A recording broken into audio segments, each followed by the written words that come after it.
What is up, Michigan Nation? It's your boy, TJ Ronin. I am riding with my big dog, Johnny, brother F and Olden in the house. What's up, Johnny? What up, TJ? What's going on?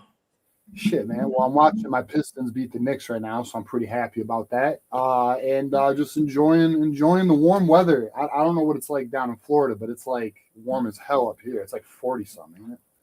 Oh yeah, it's like 70 every day here. We're getting that early spring before the next winter snowfall happens, which probably will happen in like 2 weeks. But my mic sounds off, huh? Yeah, it sounds like it's not on. You gotta let me know these things. All right, hold on.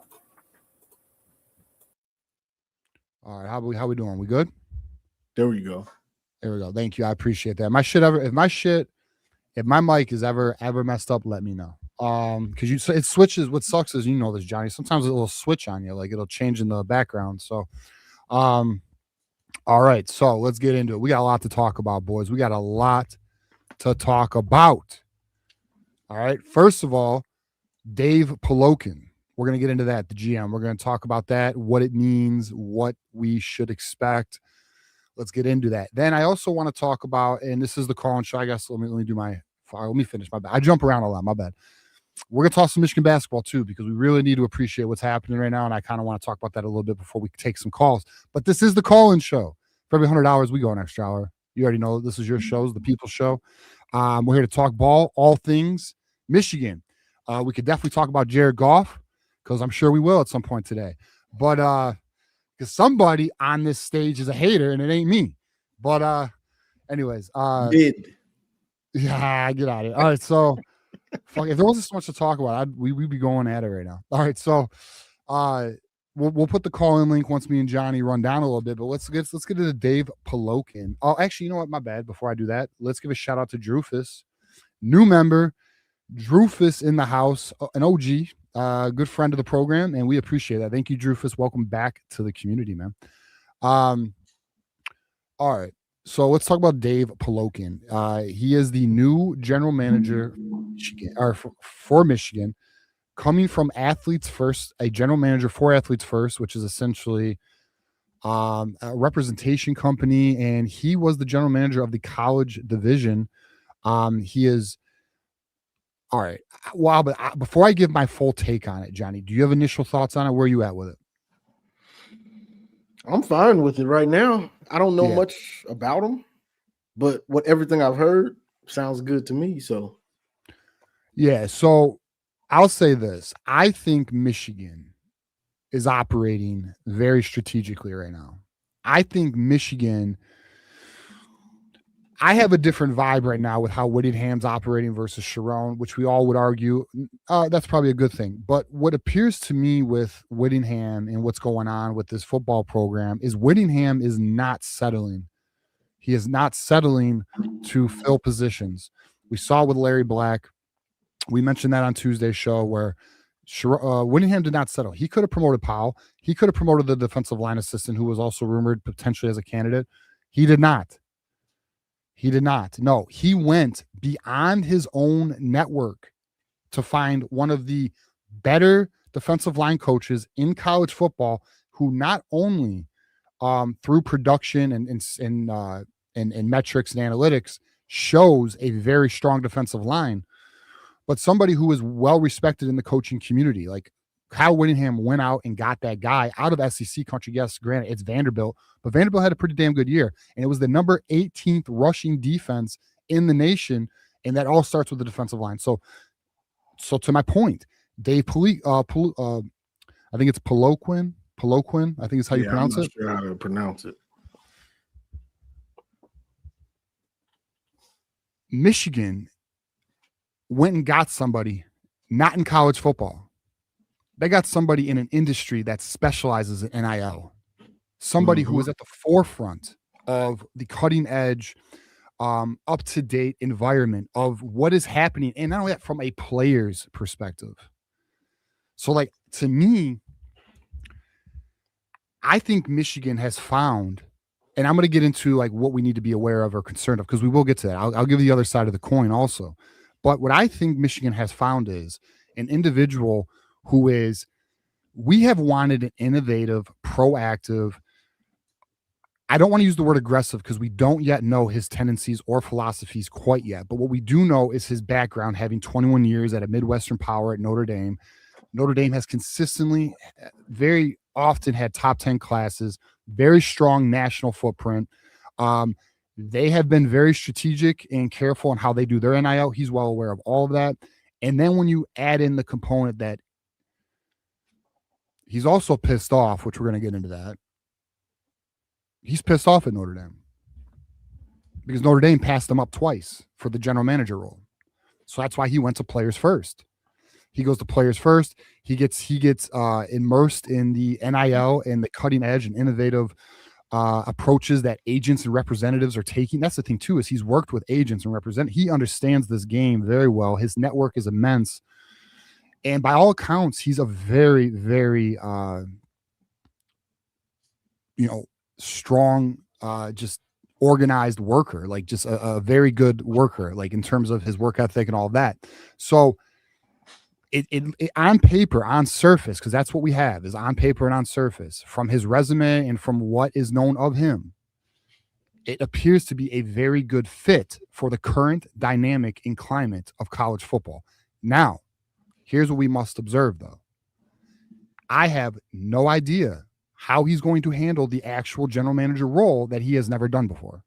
Okay, so this will be his first time. That said, he has been in at Notre Dame. He has been in positions that have held responsibilities of a general manager, but never the full general manager role. So we're going to look for how aggressive is he? Because I will give Sean McGee some credit here.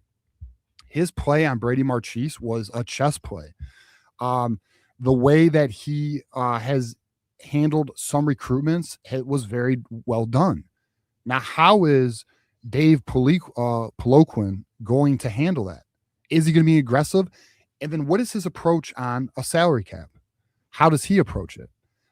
Is he as stern as Sean McGee?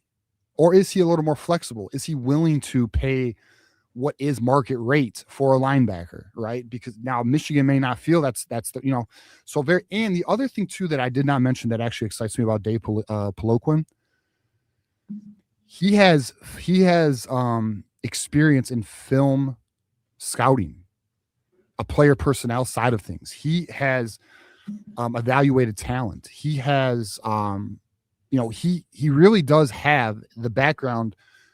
If you were to put his resume up and say, would you project this individual to have a successful general manager career? Yeah, you would. You 100% would.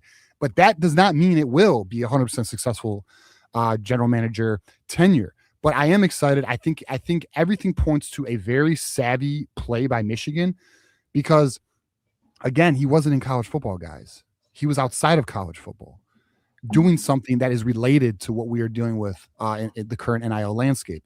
So I'm actually very happy. I'm intrigued by this, but I do have to see how he operates because I don't know. We don't know. We have no idea his structure. We have no idea his approach, and we don't even know his philosophy, in terms of The type of players he likes. And now, of course, it will be in coordination with Kyle Whittingham, like obviously. And we also are learning that as well. Like, what are these coaches? What are the types of players they like? Like, here's what we know: they don't like Peter Bork. So we're learning, right? What happened with that? I don't know. I mean, apparently they weren't. They just weren't as in love with him. Say that again. Stop communicating. No, I don't think it was stops communicating. I think they just didn't like. I don't know. I mean, I read something today about like maybe his off season wasn't going the best, and Michigan, they like the kid out of Salt Lake City, Lapati. That's the quarterback. You know who I'm talking about, Johnny? Do you know? Have you seen this kid? Mm-hmm. What's his first name? Desmond Lapati. We could play his huddle tape. Or is it Cameron? It's Cameron Lapati, ain't it? I don't know. I'm not on the recruiting like that. Yeah, I know. I know someone in the chat probably got it.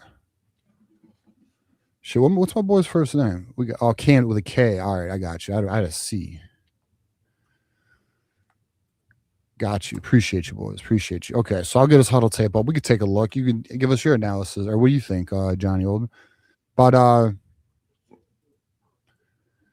yeah, end of the day, listen, I think this is a sound hire. I think Michigan did a really good job. I think Michigan's operating like a strategic chess player right now, which I always appreciate in any of my, I love when my teams operate like that. I don't like surface level checker play, Sharon Moore. I don't like that.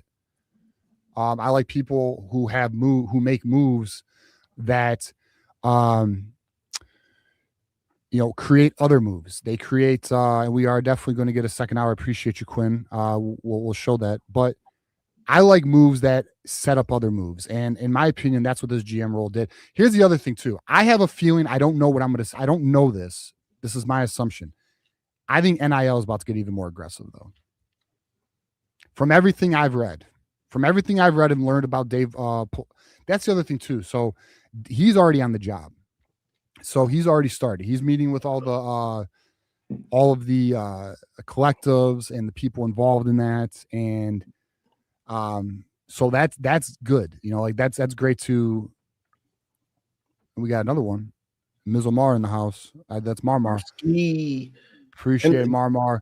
But that's what we are. So I think, Johnny, Michigan has made a quiet, that's why I said a sneaky good hire in my post yesterday. Or was it Tuesday? No, it was yesterday.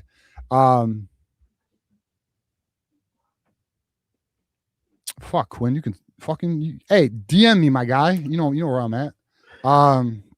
Regardless, point being is, I think Michigan boys. Listen. Let me tell you this right now.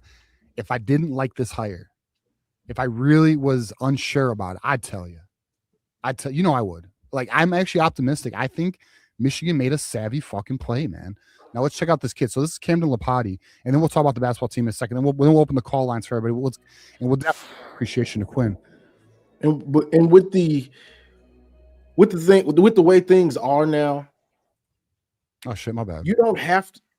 If you're aggressive in the portal, you don't have to have that quarterback lined up like that, like you would want in the past. You get what I'm saying? Yeah, like Ohio State has had for over the years or something. Yeah. So check out my guy. Look at his arm strength, man. So the kid has extremely good arm strength, and I actually think his pocket presence is pretty impressive. I think his footwork can get cleaned up. I mean, but that's not anything that's. I mean, he's a junior in high school. Like, of course, there's things he's going to need to clean up on. I mean, he's obviously not a finished product, but look, he has the ability to run. And he has a strong arm. I mean, the kid is like 235 already. I think is what I read. 235. Yeah, he's a big boy. He's built like a linebacker, man. And he has a good arm. And like, if you read any of his scouting reports, they'll tell you the thing that sticks out is his arm is just above his age group. Now look at that though. You don't think we're gonna so the thing about Michigan, thing about Jason Beck, they want to run RPO. They want to run what up? That's what I was about to say. Bork was a pocket passer, right? He had some ability. He had some ability to run, but I would say he was more of a pocket passer than runner. Yeah, because high school running ability is different from college running ability. For sure. But look at that fucking ball, man. Jesus. He kind of has some like interesting mechanics, like almost a Patrick Mahomes. Like his throwing mechanics are kind of like Patrick Mahomes a little bit. But a lot of kids are developing that throwing style. It's just I'm gonna be honest. I don't like it. I don't like that sidearm stuff. Dude, he's definitely an upper body thrower. I mean, that's the one thing, and that can be a problem. That can make you an inaccurate thrower. But there are some quarterbacks like Josh Allen was, who can get better. Like, look at that. You see that, like, he does have a weird throwing motion. It's a unique throwing motion.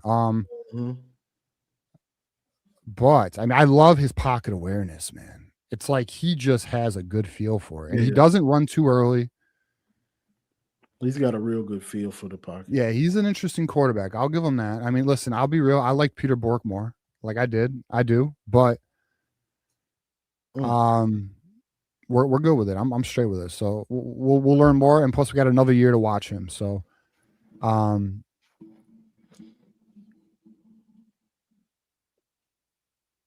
yeah. So all right. So anyways, all right. So So first of all, let's give a shout out to Mama. I appreciate you, Mama. Welcome back to the community. Let's give a shout out to Benjamin Quinn, aka Big Quinn. We appreciate you, bro. Hit up for hour 2. We have definitely hit a second hour. So we are now 90 away from a third hour. Because thanks to Marmar and thanks to Drufus for becoming new members of the community. We appreciate that. And definitely appreciate you, Quinn, for getting us over to the next hour. So let's talk about something. And by the way, guys, we have open lines tonight. Anything you guys want to talk about, and I'm gonna throw in the call-in link now. If you guys want to start lining up, we'll get your guys' calls.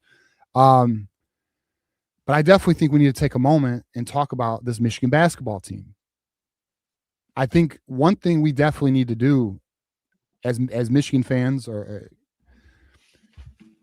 we are witnessing right now is the type of thing you witness like every 20 years, maybe. Like for real, like to have a team playing at this level is so rare, regardless the outcome. Now, listen, I think many of us would agree, and I've seen some people argue this, but in my opinion, yeah, you got to win a national title for this season to be fully. Yeah, I, in my opinion, if we don't win a national title, I feel we missed an opportunity. Clearly, I mean, listen, we're talking about a team that is statistically and metrically one of the best, if not the best, on pace to be one of the best, if not the best ever. To touch the floor, man. To touch the floor. So, like, we got a big game Saturday against Duke. I highly recommend if you haven't been watching this team, you need to. It's special.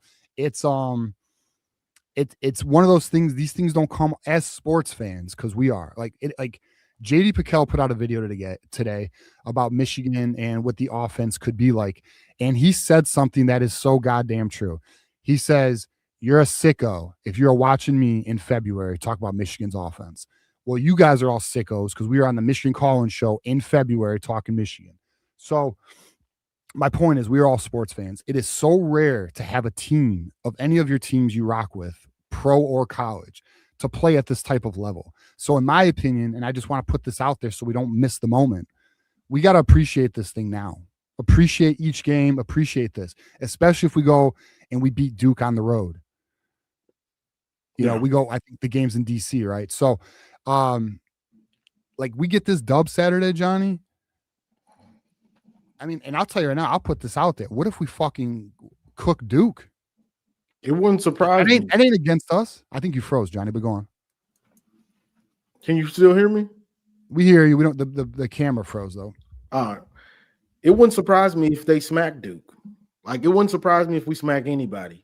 Because this team, normally this is my off season normally where I'm just kind of chilling and waiting for March Madness. But the fact that this team has been so good, so locked in, can play any type of style of basketball, they can play it and they can win at it, playing great defensively. So I've been locked in, enjoying the regular season more than I normally do. Normally I wait till March and then I get my popcorn, but I've been enjoying this because we just had a real debacle with our former football coach. So to come off of that, and now we got good basketball, number one team in the nation, beating everybody pretty much. Slipped up once, and that the one loss was a close loss, and it was bullshit. It was not offensive goaltending. It was not offensive goaltending. Should have really been up at the end of that game to win. I think we should have won, man. I'm actually pissed how it still bothers me. You fucked up our perfect season, but go on.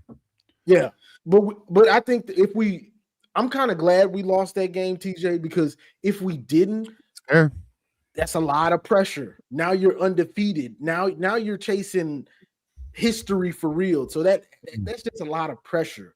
I just want the ring. I don't need the. That's fair. That's fair. I don't need the best team ever. I just need the ring at this point. From where we came from with the football, I just need the ring.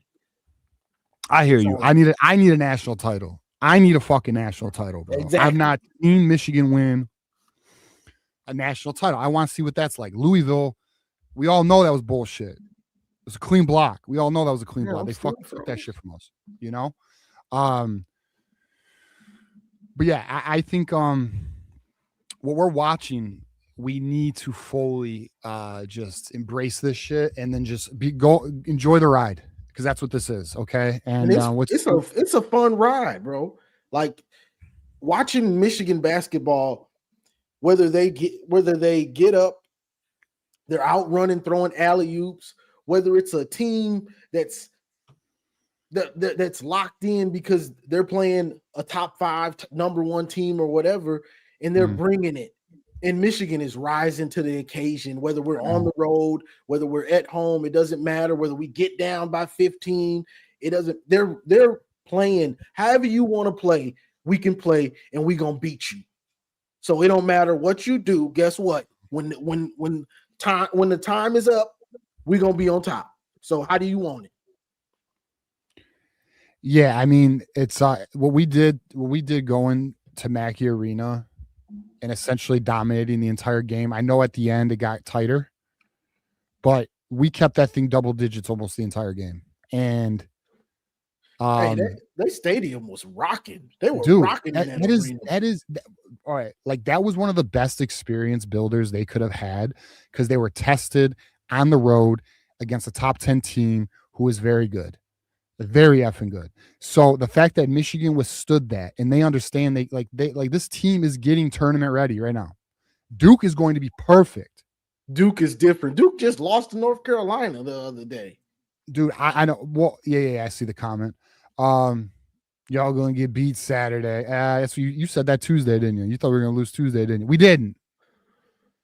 Respect the greatness, son. What are you doing?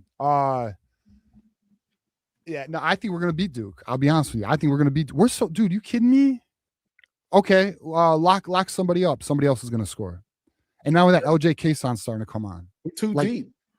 Listen, we have the deepest team in college basketball. We're 9 deep, and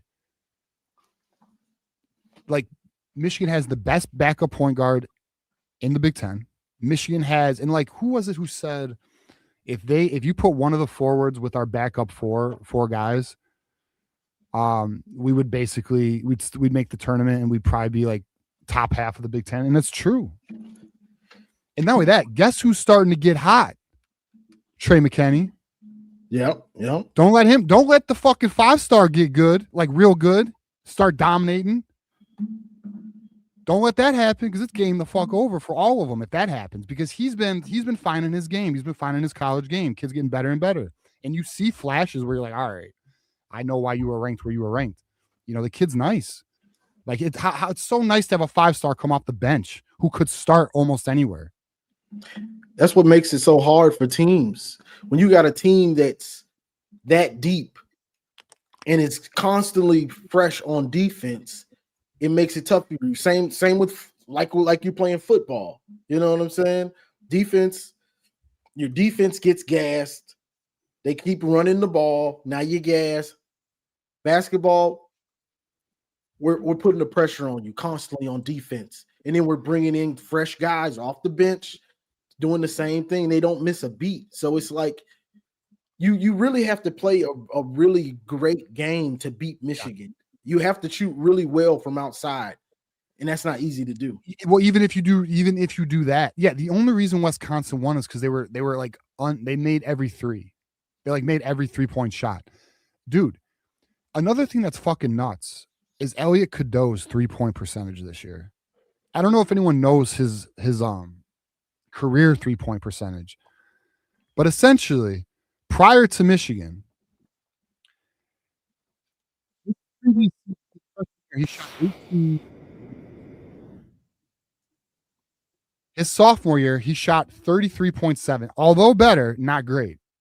Now he's a 40% shooter, and he's knocking them down, bro. So like Elliot Cadeau, by the way, dude, Dusty May did a great job with Elliot Cadeau.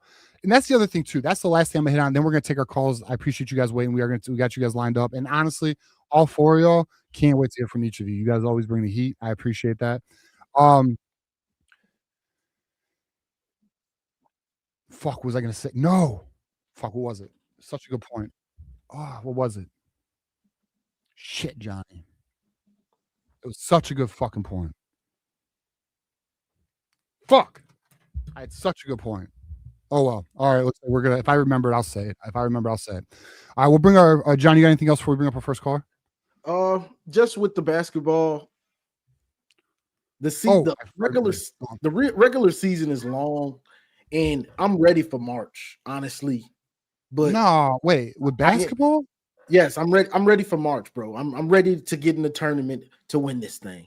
But I love to see the growth of the team, different obstacles to make them get better and to be battle tested for March, because teams are gunning for Michigan now because you're number one and you've been top 5 all year. So everybody's gunning for you. So you're getting their best shot, and you're going in these hostile environments and having to deal with being up, being down, being lackadaisical because you're such a good team and having to fight through that. So I'm enjoying the growth, even though they're still winning pretty much every game, but they're still growing as a team. So I'm enjoying it, but I'm ready for March, really.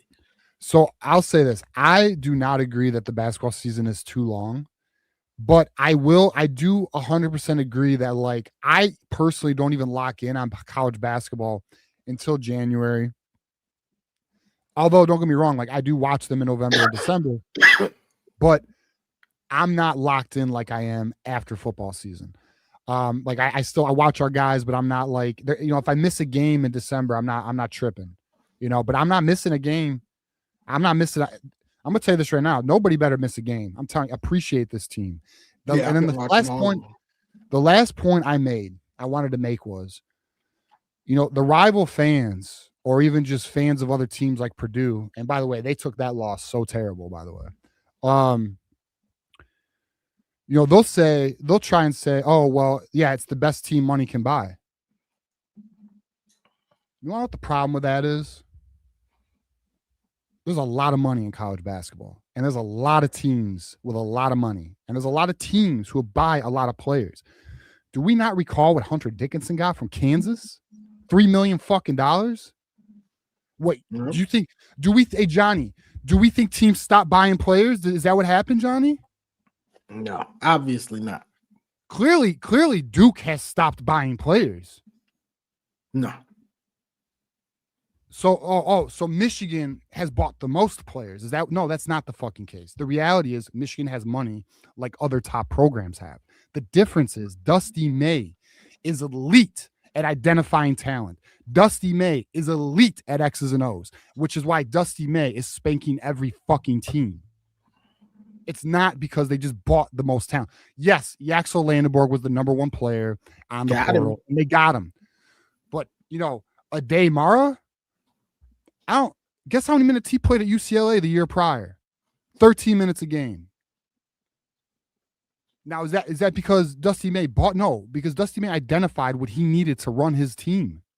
And you got your good players to stay. How did Dusty May do with Danny Wolf? Where'd Danny Wolf come from, Johnny? Wasn't it fucking the Ivy League school, right? Wasn't it Yale? I believe it was. I'm not sure. Don't I get think it me was. the line. I think it was. We're gonna find out right now. I'm quite positive I'm right, though. Quite positive I'm right. Typically, yeah, it was Yale.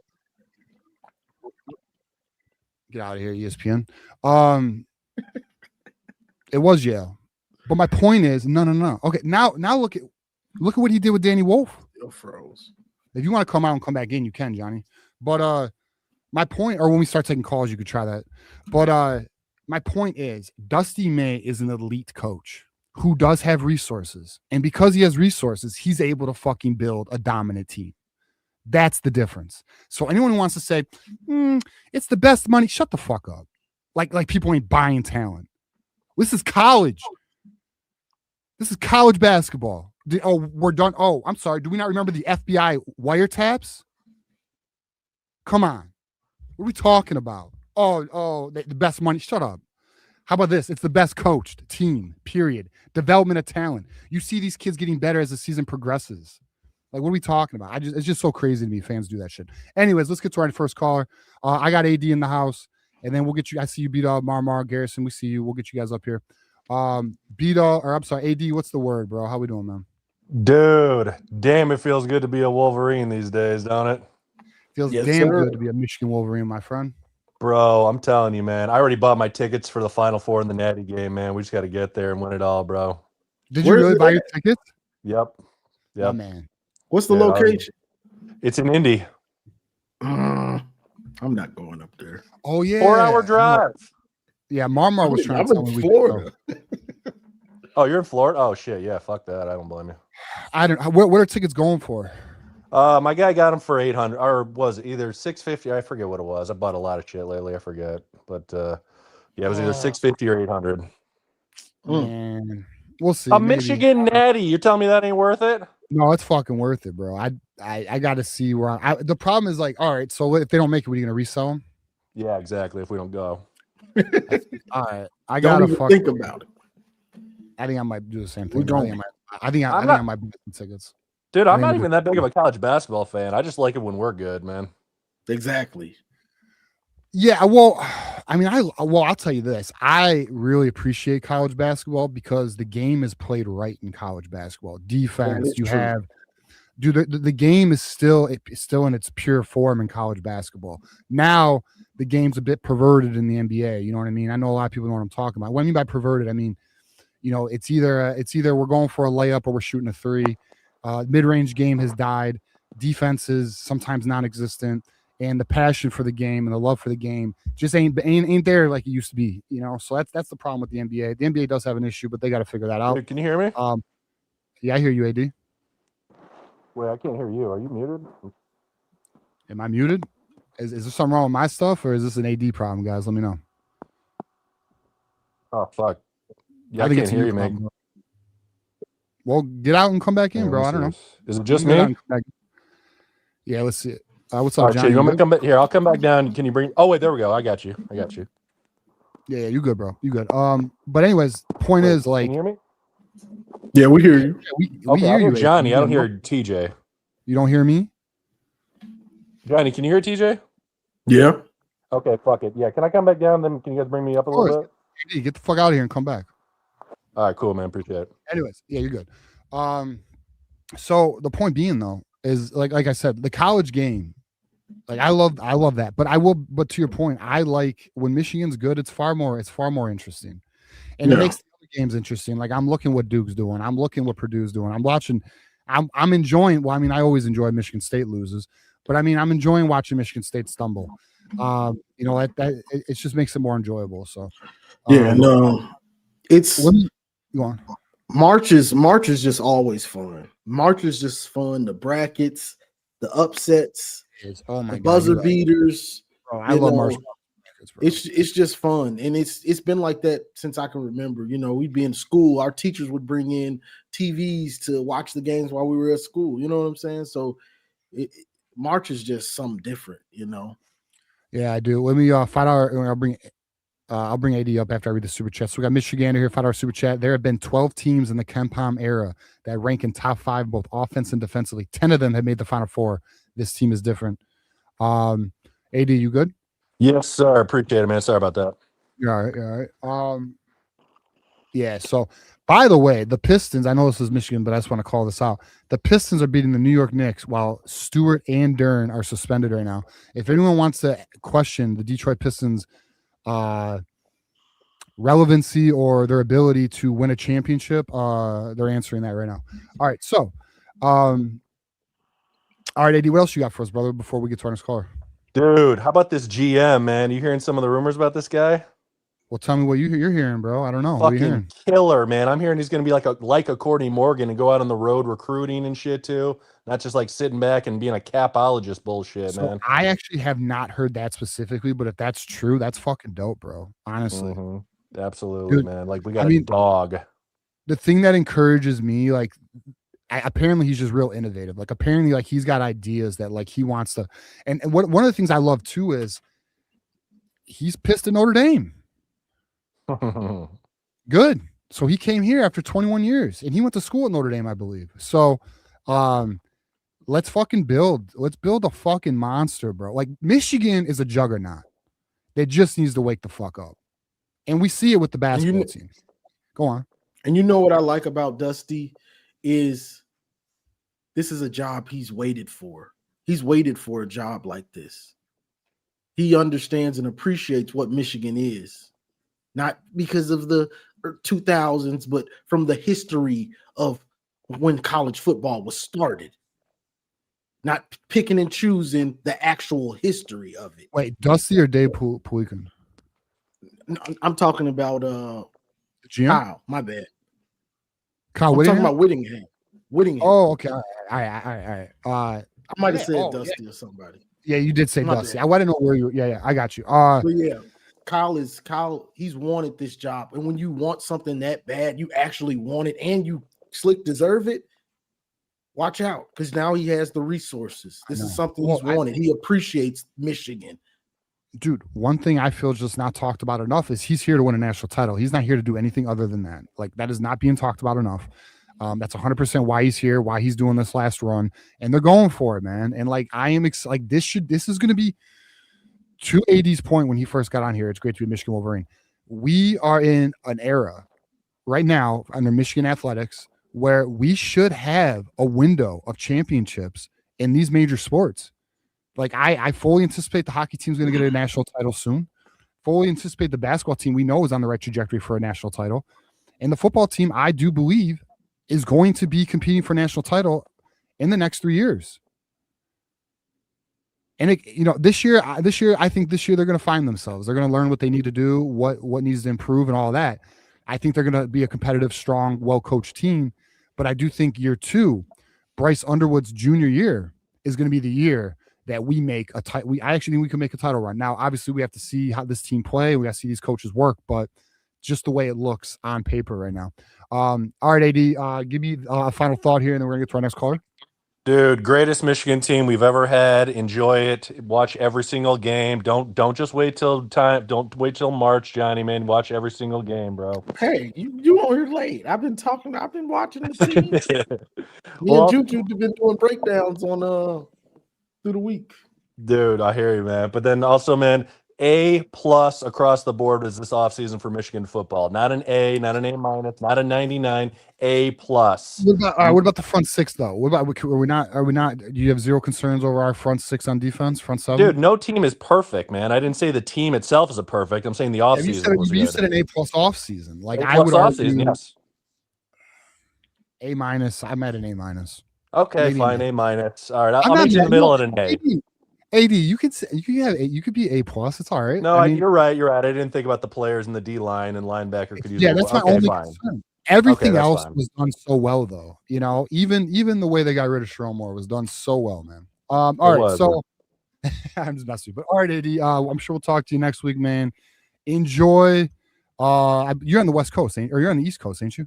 I'm in Michigan, bro. Oh, then it's the other dude who lives in. I always confuse you with. I always like mix you up with who's my other guy who sounds like you. You think Ben Baller all the time. I sound nothing like him. All right, Johnny, you're gonna have to be the judge next time. I think Ben Baller sound like him a little Ben bit. Ben Baller is the one who lives on the East Coast. But all right, brother, appreciate you and go blue. All right, my friend. Take care, boys. Go blue. All right, I sound nothing like him. All right, let's get sound a little similar. I think they similar. All right, let's get beat up here and Marmar. We'll get Marmar and beat up at the same time. Beat up, how we doing, brother? What up, though? What up? You ain't right for you ain't right for that Shrine Moore Hey, mama. comment, bro. You ain't right. Well, I'm gonna be real with you. I've learned some more things, and I'm gonna tell you right now. Michigan had operated. Actually, I'm gonna lay low because there's a case going on, but I'll just say, good job. All right, we'll keep moving though. But go on. What's in your mind, Vito? Fuck. All right, what's up, Did Mama? y'all How you hear doing, me? bro? Yeah, I have an audio issue. Okay. Nah, I don't know what's going on. People trying to hit the transfer portal. No, it's on here. Who? I'll say what? Hey Johnny, how you doing? What up? What up?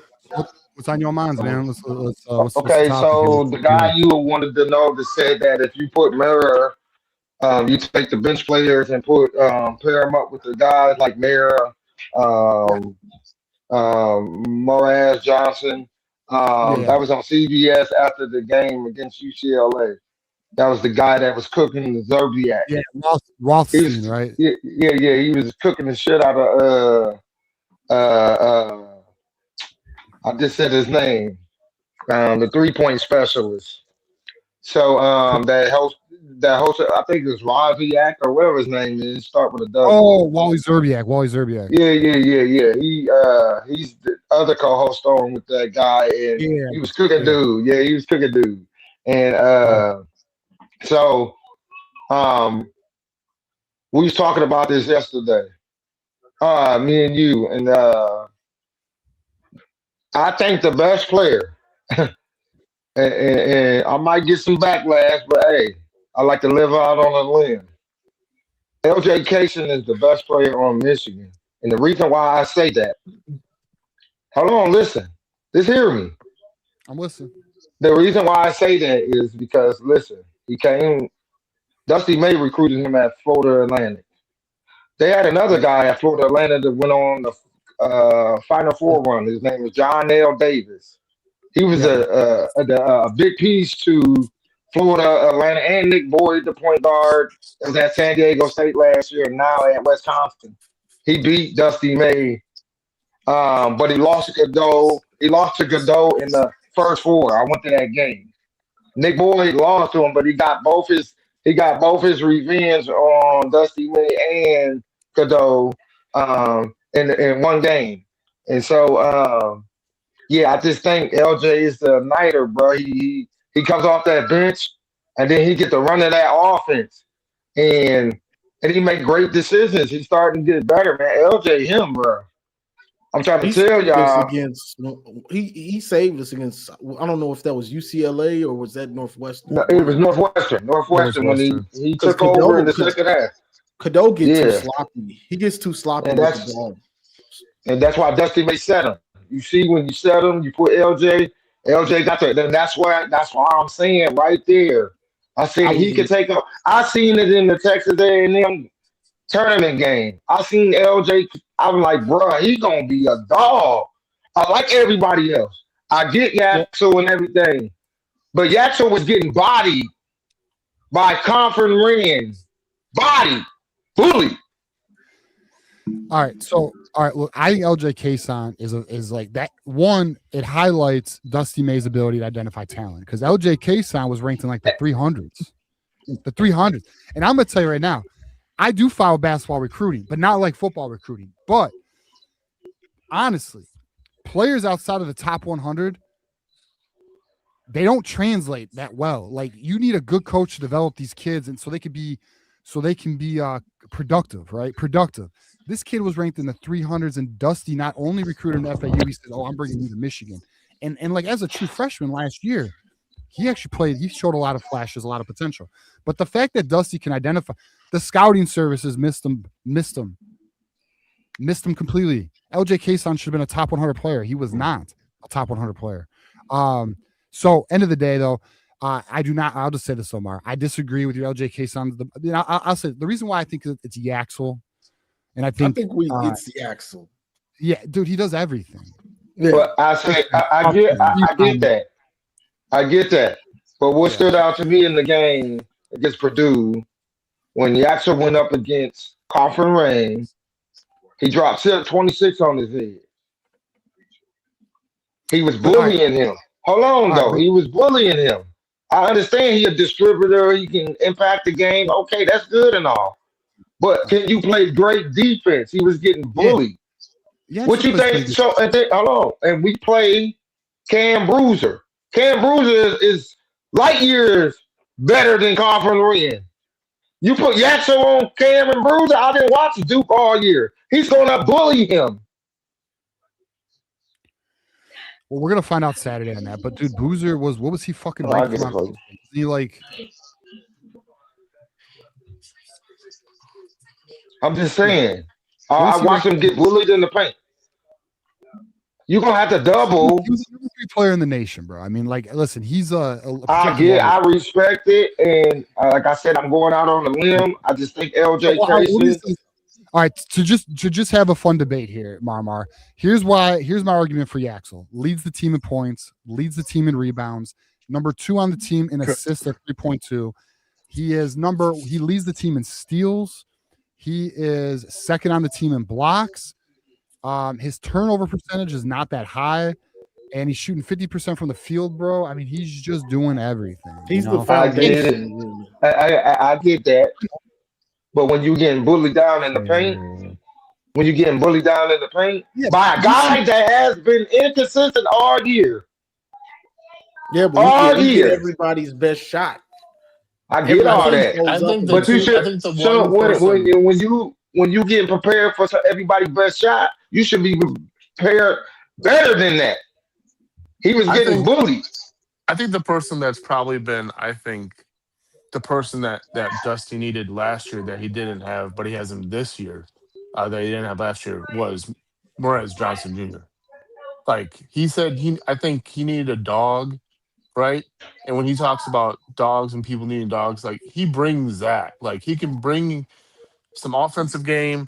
Yeah, I saw him get bullied a little bit, in the Purdue game a little bit there, right? Depending on how good their big is, it can be difficult. But the guy brings it every game, defensively and offensively, and rebounding and all that stuff.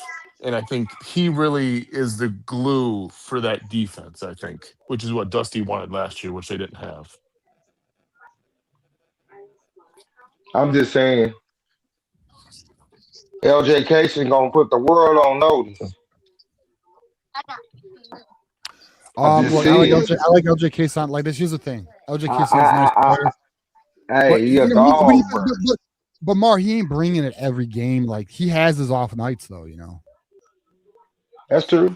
But Yaxel have off nights too. Not as much, and Yaxel does other things. It doesn't matter. I mean, no, listen. We're debating. Like at the end of the day, Mar, we got a great team. So let's give a shout out here to Probable Autism in the house. New member to the community. Appreciate you, bro. Nice username. We may have to. Hey, TJ, it's just my how I feel. No, You good? Everybody in it. Hey, listen. I understand Yaxel does everything. He a cooker. He do everything. I get all that. Yeah. I get it out of You that. good. All right, you are. This is the place to bring those ideas. We're here to debate them. You know what I'm saying? This show is for debate, bro. Like you're good. You're All fine. right, and now on the football side, All right. I like the hire. Remember when I told you? Imagine a Michigan one day where everybody want to come to it. I told y'all. Yeah. This is the day I've been waiting on. Listen, like I said in the chat, this is chess. Once you take money from somebody, they own you, bro. Big money too. Yeah. Wait, what? Say again, Mar? I said once you take money from a billionaire, they own you. Oh, chill.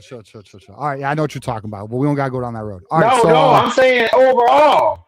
Look, you got the coach, then you went out and got that GM. Them billionaires want, if I'm gonna put money into it, I want it to look like it. All right, I guess I'll lay it. All right, so what Mar's getting at? Nah, that's what I'm saying. I ain't talking about nothing else. I'm just saying about that. That's what you're seeing. The money. Yeah, the money looking good. Hold on, time out. There are people who have no idea what you're even like getting at. What all right. because of the power, the financial dynamics, they want a winner, is what Marmar's saying, and they're doing what they need to do to get a winner because they're committed to winning, and they are. We know that without going any further on anything else. But TJ, right. pull up this first name, last name. Jeremiah Smith clears everyone on the Michigan basketball team, and it's not even remotely close. Suit him up. Suit him up for the suit him up there. Yeah, how's your basketball team doing? How's your basketball team doing? What are you talking about? Yeah, let's do it. That's crazy work right there. Hey, let's do hey, see, this is what I live around. Johnny, TJ, and the Bull, this is what I live around. This how they think here. Play him at shooting guard. Think. Hey, play him at shooting guard. This how they think here, bro. In Ohio, they think just like that. Johnny, just it's crazy. Bro, they're 17-9. I couldn't even understand what that's like. I know, right? I can't understand. Damn, hey, he's dead. Quit kicking him. They don't. I mean, I feel them. They ain't got nothing to be happy about right now. So you got to try to I'll say this. Hey, Johnny, football into it somehow. Hey, Johnny, I'm a piggyback on it. They not even happy how the season ended in football. You know what I'm saying? You won a natty, but hey, listen, you beat Michigan and fumbled the bag. Y'all fumbled. Y'all ain't do nothing with it. All right. Last thing I'm going to hit on, and then I got to get to my next callers. But it is so funny to watch how pissed off the rivals are, how good we are. Like even the Buckeyes are saying, I hate how good Michigan is right now. Like I've seen a lot of them post. Like, they hate how good we are. Spartan fans are real. You know what's funny about Spartan fans right now? It's like football season. They're real quiet again. Real quiet. It's in December. I've been doing podcasting for 2 years now. And I used to tell John, I was like, we don't get Spartan fans in the chat. We don't get Spartan fans interacting with us much on social media. Like I don't. I mean, listen, we know Daily MSU and them are out there, but I'm just saying, like, the Buckeyes come and bark back. You know what I mean? Yeah. They bark back. Yeah. The Spartans, they quiet. Yeah. And they got a little noisy. They got a little noisy in December, but they quiet again, you know? So and they got a dirty player in Fears. Super dirty. God. Do they ever, bro? So B-Dub, you've been B-Dub, you've been chilling with us a long time. What's on your mind though? Any topics you want to hit on before we get to our next call, my friend? Yeah, just a couple of things. One, I think Dusty May from I listened to a lot of interviews, a lot of press conferences and stuff. Yeah. And I just think this guy, one, like you said, like he discovers talent very well. Like Cadeau, was sort of like a backup player on North Carolina, and then Mara, backup player for UCLA. Morris Johnson, he was pretty decent at Illinois, but it's like he sold them like, yo, you come with me, I got you. Like I'll take care of you, I'll develop you. I see something in you, and we're gonna show the world. And I'm like, okay, so you yes, Bobby. So it's just amazing that how he can do that. Like you said, like his player development and talent, just on what he sees is crazy. It's like, for him to be like, dude, these are just backup players, but these guys are shining, right? So that's impressive, and I think he leads players like you said, like you constantly hear him saying, they bought in. They're like he sells them, like he knows what he's doing, like he's leading these men the right way, in a dream, in belief of what they got going on, what they're doing, and they're executing it. They're doing it, and I think that's awesome, especially going forward to where doesn't matter if whatever recruit it is or whatever transfer portal acquisition is. Like I trust him 100% because he's gonna always know what to do and how to go about it. Because it's like he's done it twice, which is pretty crazy. From his first year down to his second year, like, dude, what is this guy on? Yeah, no doubt, dude. I mean, we have a special coach, man. What up, Mar? You got a thought? Hey, I'm just gonna say this. Dusty May is a different animal. Yeah.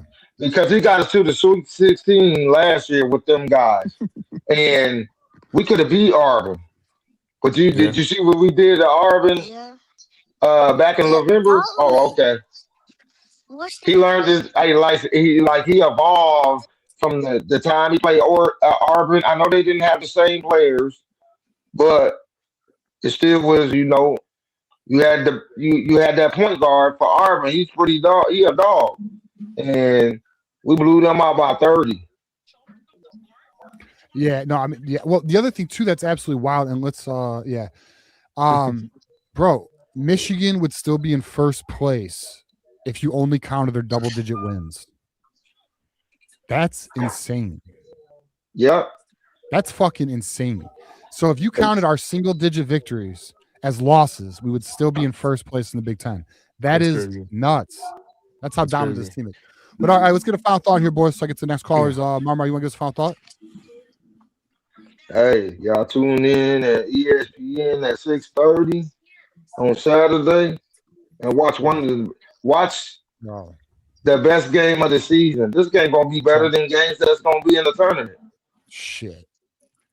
Hey, Bro, both fan bases and our I don't know, man. Our basketball team fans travel. Every game I have watched on the road, they show up big. Even in that tournament in Las Vegas or wherever it was at, when they were blowing people off the it was in Las Vegas. They were in there shouting, "Beat Ohio!" It was like a whole bunch of them. And I was like, man. So I think it's gonna match the energy of Duke fans. I think Michigan gonna come out and see that their people travel to come support them.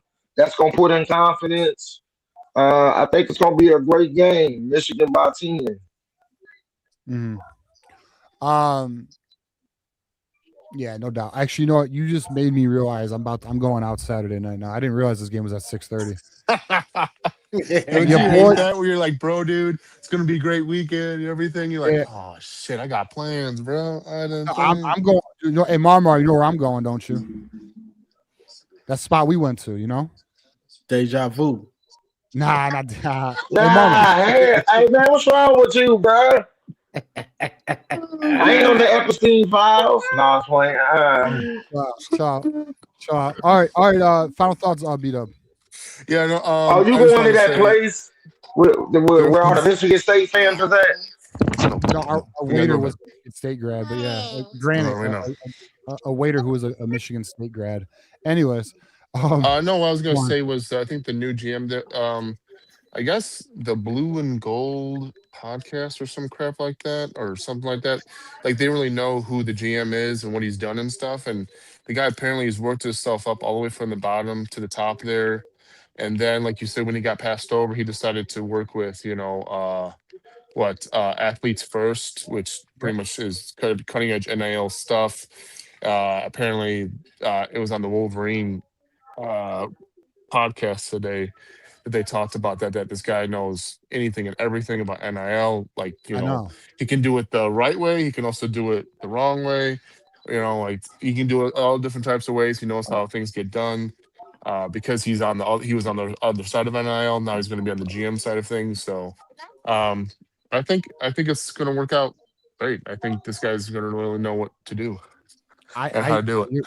You're right. I think that's exactly why I think they did a sneaky good move, man. So we'll see.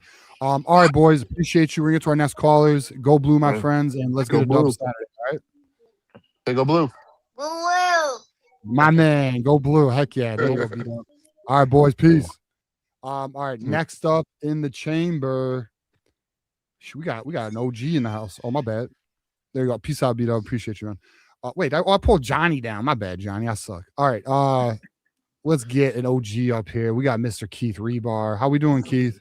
Oh, I'm doing awesome. How about you guys? Doing well. Doing good. Hey, Michigander, check your DMs, dog. But go on. We're doing good, Keith. How you doing, man? I'm doing good. I'm really loving this Michigan basketball season. Oh. I want to start with the Sean McGee situation. I think I've got a new twist to it that I haven't heard, and this is just Keith's opinion, and I don't have any inside knowledge. It's just a guess, but I think it's generally an educated guess with me, and that would be, remember the problems that Rich Rod had when he came in? And that big Yeah, you're What's talking that? about how he didn't have the, everyone wasn't for Rich. You're saying not everybody was unified with Rich Rod is what you're talking about, right? That's correct. Yeah, Lloyd Carr was in the office, and they had different agendas going inside the office, and you saw it in team. It got to the one point where the players were fighting with the fist fighting the assistant coaches. Yeah. So I'm guessing that might be the situation with Sean McGee. Sean McGee's a true Michigan man. This is his second or third tour with Michigan. And maybe Whittingham just got the idea that he wasn't 100% on the Whittingham team, because Whittingham qualifies as an outsider like Rich Rod did. Yeah. Okay, yeah, I would 100% agree. So you think McGee wasn't on board with the Whittingham move? It might have been true blue Michigan men against outsiders. It might have been that. Like I say, I think that's an educated guess. I don't. So personally, I don't think that's the case, but I guess we don't really know. But I think, what's interesting is it appeared that Michigan was going to keep Sean McGee. I will just say, without going any further until more things are public or anything, I have a feeling the internal investigation was related. Oh, yeah. But you by every measure of keeping Hyder and Marshall and Underwood and keeping all the big players that are coming in, McGee was doing the job. You can't say that he was fired for cause because he wasn't doing his job. He did a good job of keeping this team together through a coaching change. Yeah, well, that was exactly, and that's why I think Kyle Whittingham, his intentions were to evaluate Sean McGee, and I actually think it appeared, now I am assuming here, but it appeared that Whittingham liked Sean McGee, but I believe that they found over time that they needed to go a different direction. And I think the investigation has something to do with that. It could be that too. Yep. Okay. So yeah, and we may never know, but I think we'll know. I think we're going to know a little bit. I think eventually, I don't know if there's going to be any more firings or not.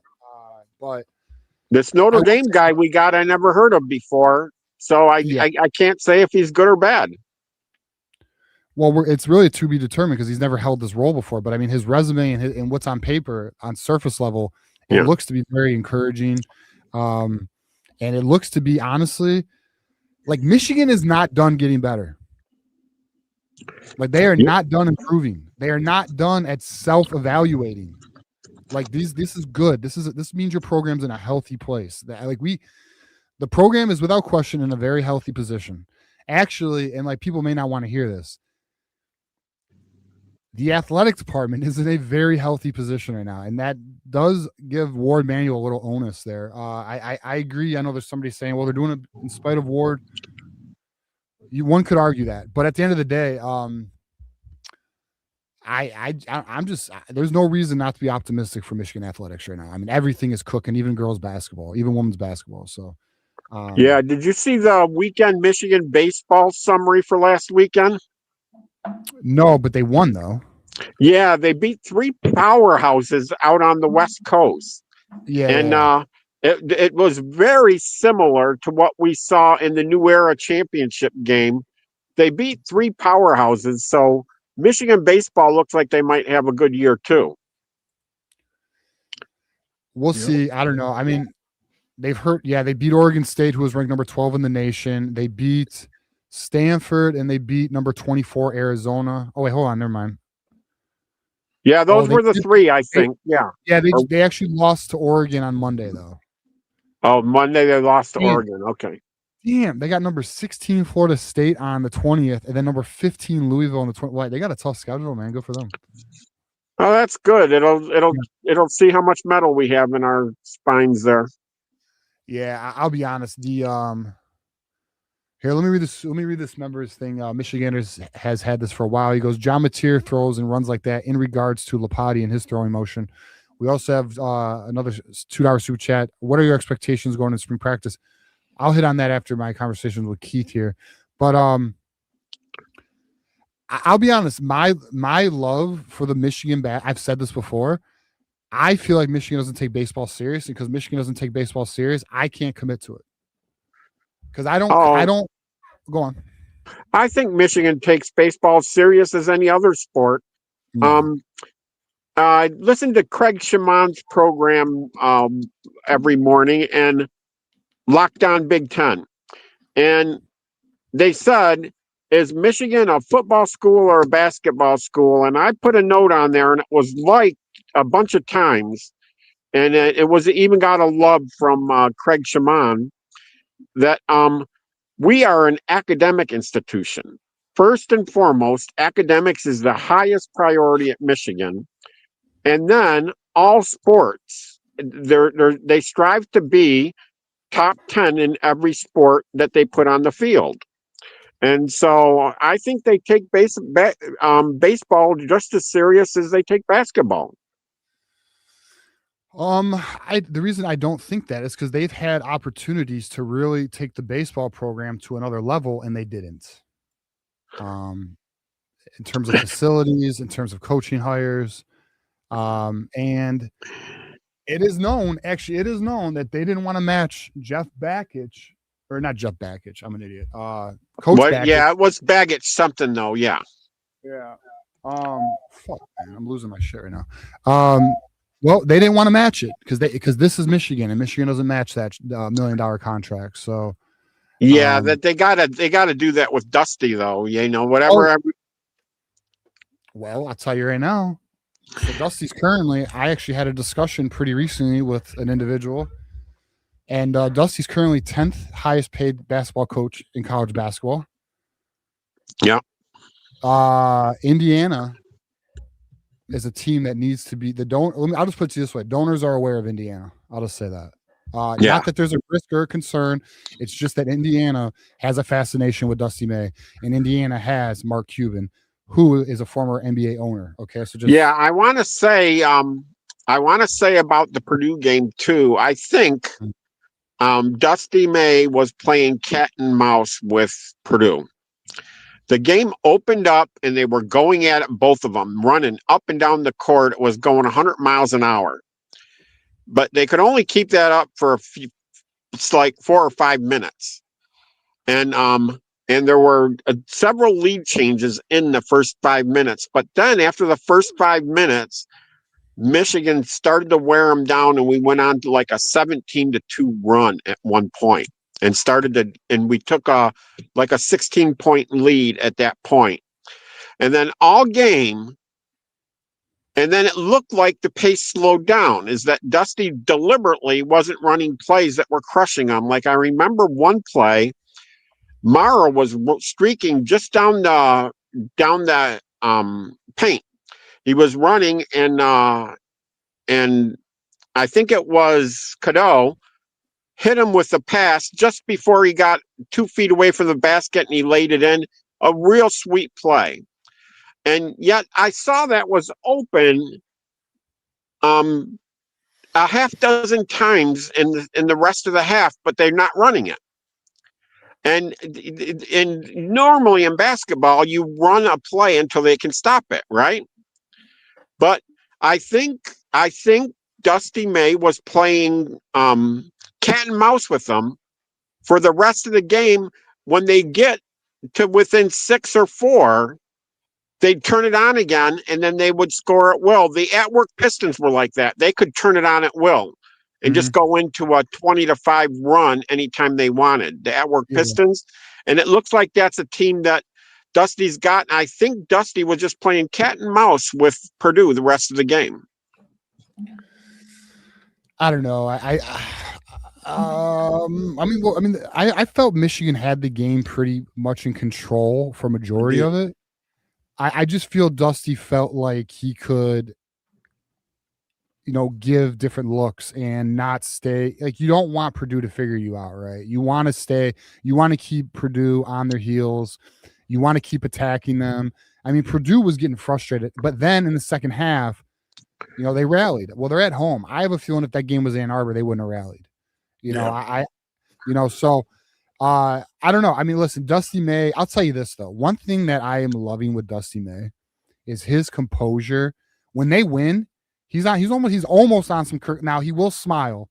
He'll show a little emotion, but he's like even keel, man. He's not getting too high. He's keeping the boys level-headed. And I'll tell you this, the continuity of this team, when you watch the post-game interviews with Dusty and you see the way the players act behind Dusty, they all love each other, man. Like, it's a really good, healthy culture. So that's awesome. Yeah. Yeah. All right, give us a final thought here, Keith, before we get to our next caller. Okay, yeah. Final thought is I think we're going to beat Duke by double digits too. Ooh. See, I'm not calling a double-digit win, but I do think we can. I'll say this. I'll say this right now. If we win by double digits against Duke and we look as dominant as we've actually, I'm not going to say that. It's not about looking as dominant as we have, because it's been not normal. That's not normal. It's almost unfair the way Michigan's been playing. As a fan, it's like I am the most relaxed I've ever been watching a sports game, because like we're up by like 20 on dudes all the effing time. You know what I mean? Like I'm not stressing at all. It's like all right. Like sometimes there's some games in December where we were killing people and I was like kind of bored. Anyways, but Like it's like the football team in 2023, 22. Yeah. Yeah. So if we beat Duke by double digits, I'm gonna tell you right now, we're winning the fucking Natty, bro. There's nobody. I know Arizona's out there, but Arizona got. Okay, and I think Back to back, wasn't it? And I believe Arizona has poor three-point shooting. I believe that's accurate. So I don't know. I'm gonna tell you right now, it's gonna be up to it's Michigan's title. We're gonna find out Saturday. I'm gonna wait till Saturday, but if we beat Duke pretty good, it's Michigan title to lose. I'll just say that. That's my opinion. Yeah, it's tough to project a title though, because when you get to the Final Four, you've got 4 teams that are really, really good. And if one team slows down 10% and the other team speeds up 25%, that's enough for the best team to lose.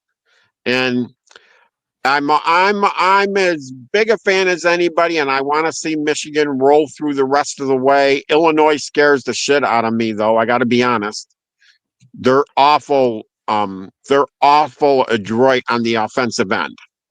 And but as for the ACC, SEC, and Big 12, if you ever watch those games, it's not the same level of defense in the Big 10. I think that Big 10, not just Michigan, but the whole Big 10, I think is a step above the other conferences. And that's why I think we're going to beat Duke by double digits. I think that's a fair analysis. I think Big 10 is the best conference in college basketball. I mean, look at all the teams we have in the top 10 alone. Yeah. And we have 1, 2, 3. I mean, like, what, 4 teams in the top 10? Yeah. It's crazy. And we just smoked one of them. All right, Keith, appreciate you, man. Big game Saturday. I'm sure we'll hear from you next week. Go Blue. All right, man. Yep. Go Blue. Go Blue, Keith. Blue. All right.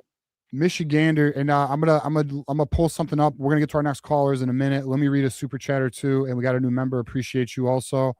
Michigander goes, what are you? And I also want to show a post I made today, because we're gonna fucking dunk on some Buckeyes. But anyways, what are the expectations going into spring practice? I mean, I'll be honest with you. I'm going into spring practice as a fan, just like,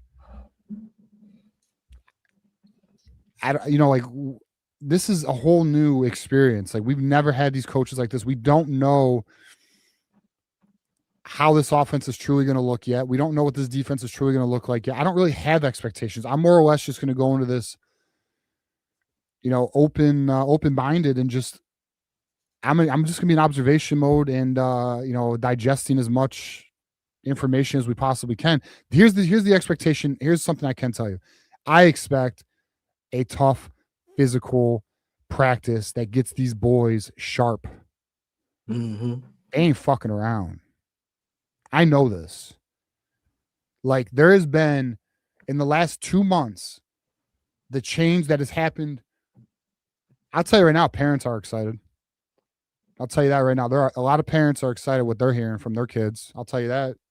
You know, the strength and conditioning program right now, the accountability happening, the attention to detail that is Now you talking. is being done right now. So I'm telling you, I think Michigan, dude. I think, like I said, I think there's a lot to be excited about. We have to see it though. We got to see it. Actually, speaking of spring practice, the dates just came out for all of their practices. I'll share that right now. So check this out for anyone interested in interested in learning like what the schedule looks like. So the very first practice is March 17th, and then the spring game is April 18th. And where are we going to be on the 18th, Johnny? Ann Arbor, Michigan, right across from the stadium. That's right. And you know what? I changed my mind. Remember I said let's try somewhere else Friday night for dinner? No, I changed my mind. We're going to go to Chop House, bro. Yeah, I like the Chop House, bro. I was pleasantly surprised by it was about what I expected. Although, all right, are you down hit the cigar bar after though? Just whatever. I'm trying to hit that cigar bar downstairs, bro. I'm trying to hit that after. But yeah, we have a good ass time. If you guys are not going to spring game, or if you are going to spring game, we will be at the spring game. Link up with your boys. We will be Friday night. We will be going out. Saturday night, we typically go out. And then obviously Saturday for the game, we will be at the game, watching the game with you all. So last year we sat with a bunch of the community and just Michigan fans in general, and had a fucking good ass time, man. Hopefully everybody can make it that made it last year, and hopefully we see some new faces. So we're looking forward to that too. All right, John, you got any other expectations for spring practice before we get to what I want to pull up? Just to piggyback on what you said, the accountability, the attention to detail, and focusing in on doing things the right way, because you had somebody that wasn't focused on that. So you almost have to tear everything down. You have to tear the players' mindsets down from what it was, thinking what you can get away with and all that nonsense. They got to tear it all down. So I'm sure it's hard right now for everybody. But as far as the actual team, I don't have any expectation right now. There's so many moving parts, so many new players that have come in, especially on defense. Yeah. Offensively, I kind of know what to expect a little bit, but it's all just a wait and see right now. Because if you go in with high expectations or thinking who's going to be this guy, there's a few guys that are going to be that. Marshall, right? You can count on them pretty much. We'll say though, the early reports on Savion Hyder is that he is explosive. Oh yeah, yeah. We knew that though. Mm-hmm. We knew that. You can't run like Adrian Peterson and not be explosive. Oh John. Boy. Oh boy. So you think he's gonna start the season at number 2? I do think he's going to start the season at number 2, but I'm going to be real with you. I think he could outproduce Jordan Marshall. I think it's possible, but I think Jordan Marshall started coming on though. I mean, it's a good problem to have. It's a great problem to have.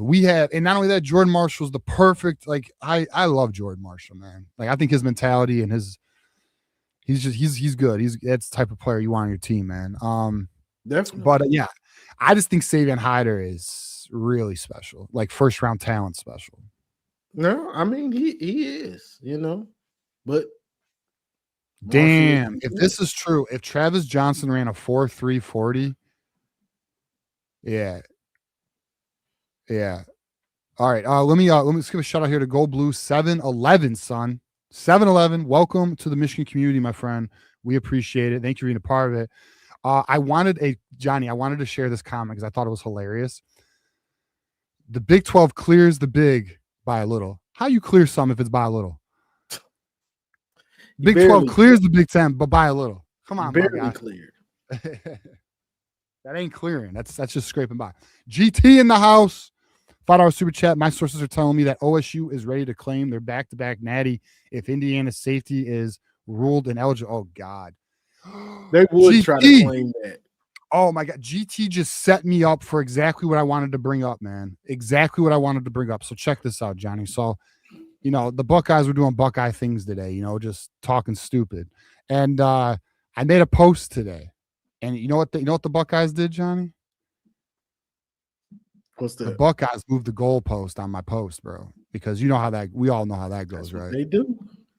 All right. So right here, we have Ohio divided, related to exactly what GT just posted. Okay. So shout out to GT for bringing us here. So if you don't know, the NCAA is threatening to vacate wins from, I believe it's Memphis, Indiana, and there's one other school. Do you know what I'm talking about? Oh, San Diego State. San Diego State. Indiana's Lewis Moore, Memphis's Cortez Brahim, and then San Diego State's Tatu Martinson are directly in the crosshairs. So then Ohio divided. So you're going to get a platform today, Ohio divided. Meanwhile, Michigan literally had an entire, listen to this. This is such a sickness, bro. Like, this fan base has got to get some fucking help, Johnny. Meanwhile, Michigan literally had an entire system to steal signs and give themselves a competitive advantage on the field. Hey, Johnny, who won the Super Bowl? I can't remember. Seattle. Well, Mike oh, McDonald. that's- AJ who's the head Ballmer. coach? Who's the head Mike coach of Seattle? Morris. Mike Who's the- McDonald. Oh shit. Hey, I think he sounds familiar. Did he go to Michigan? Was he a coach of Michigan? Yeah. That's crazy. Hey, did you see that special teams play in the Super Bowl? I forgot what the coach's name is. He's got a Jay famous dad. Harbaugh. Jay Harbaugh. That's fucking crazy, bro. How the fuck did Jay Harbaugh and Mike McDonald stumble into a Super Bowl? How'd they do that, Johnny? They're good coaches. Oh, I don't believe you. Oh, it was the signs. Clearly, Johnny. Clearly, it was the signs, Johnny. Hey, Johnny, who's the head coach of the Baltimore Ravens? Jesse Minter. Who? Jesse Minter. That's crazy, Johnny. How the hell did Jesse Minter stumble into a head coaching role at one of the greatest franchises in the NFL? How do you do that? It was Connor Stallions. It's crazy. There's a coach by the name of Jim Harbaugh. He's taken the Chargers to back-to-back playoffs after the team missed the playoffs. Did Connor help out Jim Harbaugh, Johnny, or do you think maybe Jim Harbaugh is maybe a good coach? No, it was Jim Harbaugh's brother.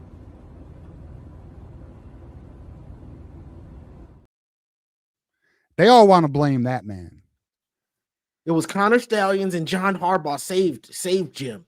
That's what. By the way, shout out to Connor Stallions, man. What's up, guys? Connor Stallions here. Appreciate you. Shout out to Connor Stallions, man. Yeah, so, but no, Ohio State is stuck on stupid. And they want to think that the only reason why Michigan dominated is because some fucking signs that didn't matter. And you know what's so funny? That they just happen to have amnesia, Johnny, because they keep forgetting they changed their signs, Johnny. So how do we beat a team if we didn't have their signs, Johnny? Did we happen to be good? We couldn't have been good. That just can't happen. It's crazy, bro. That's crazy. Anyways, so we'll never win in the show. I just post a simple graphic, Johnny, just some historical evidence of have we vacated wins. And you know what's so interesting about this graphic, Johnny? There's only one team in no. What team is that, Johnny? It looks familiar. It's the Go Blue. It looks like Michigan to me. Now you want to know what the Buckeyes did? You want to know what the Buckeyes did? Because this is a checkmate. So I check. It says this is a checkmate. They lost. Oh, here they go, Johnny. They want to bring up the men's basketball program. They want to bring up the men's basketball program from the fucking 90s because they can't take a fucking L. I wish I had my phone on me. We would be planting flags on all these motherfuckers, bro. Like, you got to be kidding me. This is clearly about football. What's the sport is this, Johnny? Those helmets look familiar. Is that football? It's football. And why the fuck are we talking about basketball, bro? The Fab I mean, Five. if they want to talk about basketball, we can talk about basketball. TJ, who's number one? Damn. You know what? I think it's Michigan, Johnny. Facts. Bro, they sick. They sick. They want to talk about basketball. Let's talk about it. Wild, ain't it? Isn't that funny? So, anyways, I just wanted to point out the hypocrisy of our rivals. Another piece of evidence for the case that they have a sickness. All right, so let's give a shout out here to Justice for saying, TJ, Buckeye fan here. You do a great job, man. You are unbiased. I respect that. Question for you: do you think Michigan has more successful season than OSU in 2026?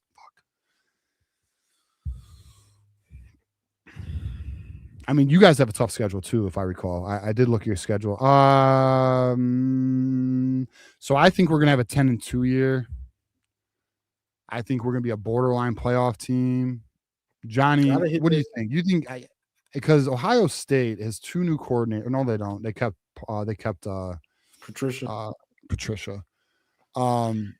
I'd say most likely Ohio State has a better year. Yeah, most probably. likely, because this is the thing. If you don't have some dogs know how to finish against Ohio State, you're not going to beat them. And that's the problem. A lot of teams, they haven't beat Ohio State or had a big time win like that, so they collapse in the fourth. They got a pretty good schedule. I mean, a pretty tough schedule this year, man. They got Texas, although I'm gonna be real, y'all can get it. I mean, I think Texas has just underperformed. Illinois is no joke. At Iowa is always fun, but I'll be honest, I think y'all be fine. Here's one though. The Indiana game. Kurt, don't fuck around, bro. And then at USC. I mean, the road games are wild. Real quick on the USC. What's USC bringing back? Is Maeva's back, isn't he? I think so. I mean, they lost Malachi Lemon. Yeah, I know Makai's gone. Yeah. I have not looked at USC's what they're doing. I don't even, Oregon fucking might be the national championship team this year. They and then of should course, be the team to beat. And then of course Kyle Whittingham's about to go fucking plant a flag on their ass. So I mean, yeah, it's a tough schedule. I'll say that one thing about next year's schedule for a lot of teams is a lot of teams have tough schedules. I think Oregon's schedule is pretty crazy too. But all right, let's hit another. We got another super chat here. We do. Michigander here to our super chat. Heard OSU is ready to hang the offseason champs banner, bro. You know that. They hang one every year. They on a streak of like 50 years of offseason champs, bro. When they picked up the Bama ends. Yeah. Michigander to our super chat. Only 2 teams have vacated wins and got shut out of college football playoff. So Michigan State's won. Did Ohio State get shut out? Clemson shut them out one year. Interesting. Wasn't that Clemson? You might be right. What a shame. I think with JT Barrett, they destroyed them one year. Yeah. All right, let's bring up Jay Scott. He's been waiting a long time. What's up, brother? How we doing, Jay? Hey, what's up, guys? How you doing? We're doing all right.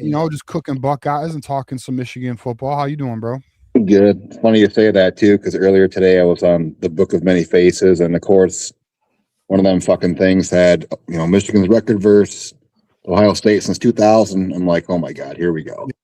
That's hey, don't ask them about 79 to 2000. They don't want to know that. Exactly. I sent them that exact little, little snippet there, too, and just laughed and said, you guys are just so bored in Ohio. You have nothing else to root for. It's unbelievable.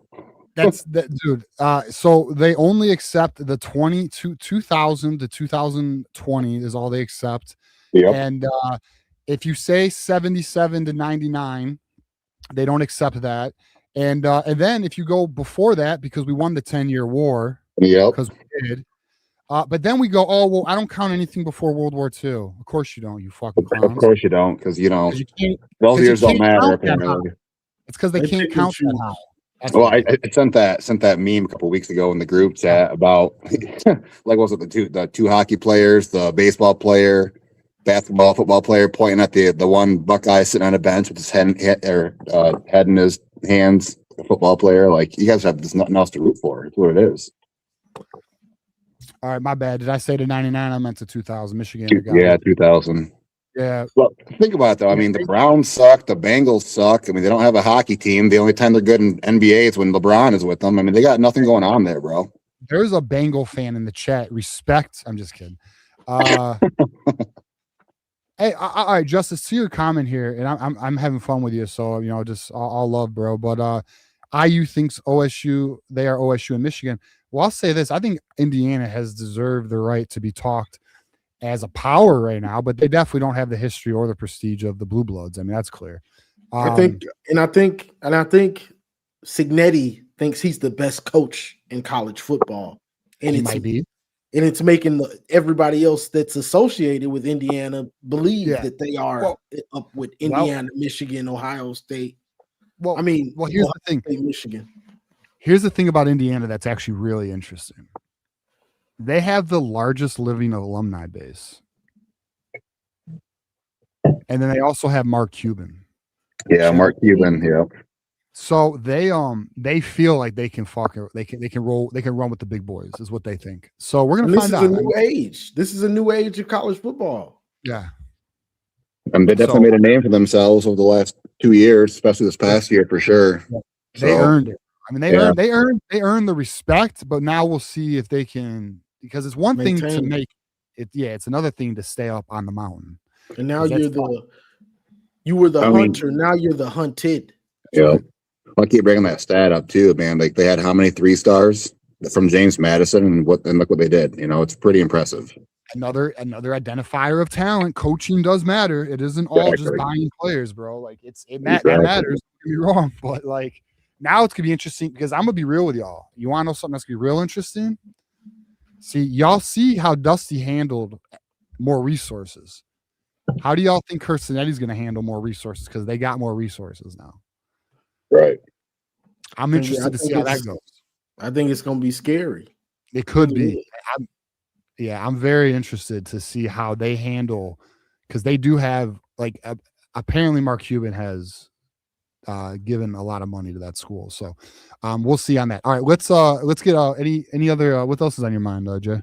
We got kind of really touched on a lot of my stuff I was going to talk about. I was going to bring up the Savion Hyder making some noise, and apparently he is one of them good mentalities. Like he's not walking on there thinking that his shit don't stink. He's actually super focused and wants to improve himself. He's not thinking he's God, coming to walk in. So that's good to hear from a young kid. And then the Glenera interview, he talked about, it's team over me mentality now, which is huge for us. We definitely need that back. And then I was going to bring up that John Henry Daly story I talked about Tuesday. I don't know if you've heard anything else about it. Go ahead, bring it up. What do you want to mention? So apparently what happened was he went and visited Notre Dame, and then I think the next day he came to see us. And he had 3 other visits scheduled for other schools. But after he visited us, I guess he wanted some questions answered. So he went home and he prayed on it. And the next morning his questions got answered. So that was my comment Tuesday about, well, do you think his question being answered was like you think maybe he talked, because obviously the coaching staff knows him. Do you think maybe it was like, hey, like this year I'm going to medically redshirt, pay me, but next year I'll play, and I'll guarantee I'll play if you pay me next year too. That was kind of what I was trying to bring up. All right. Interesting. Actually, I'm gonna tell you right now, I'm glad you brought that up. And okay, let me just say something right now. If he medically redshirts right now, a lot of people owe me an apology. Because I got in a lot of shit because I've simply brought to the table the reality of that Achilles injury and just how hard it is to come from. Now, I know I've never said he won't play, and I never said he can't be a good player, but I have said it is extreme. It is the probability of him getting back to 85 to 90% of his level of playing prior to that injury and just in this year is not high, dude. It is such a hard injury. And then the argument is it's the state of an art surgery. And look, we are not at the point where the Achilles is the new ACL, where the Achilles or the ACL used to be a career ender. It is not a career ender anymore. And the Achilles, they are making improvements, but it's still a tough injury, man. So I just my word of caution, this is all my word is let's see him come back from this injury, because I think people automatically counting and expecting him to return to form. My concern is people might get let down with the expectations of that. That was kind of my concern. Yeah. Go ahead, John. So what's the word on him? The word is what? Apparently, after his surgery got done, when was it, TJ? Like in November, I think. no November. I guess think it was he's walking really good right now. Is kind of Yeah. the last that we heard.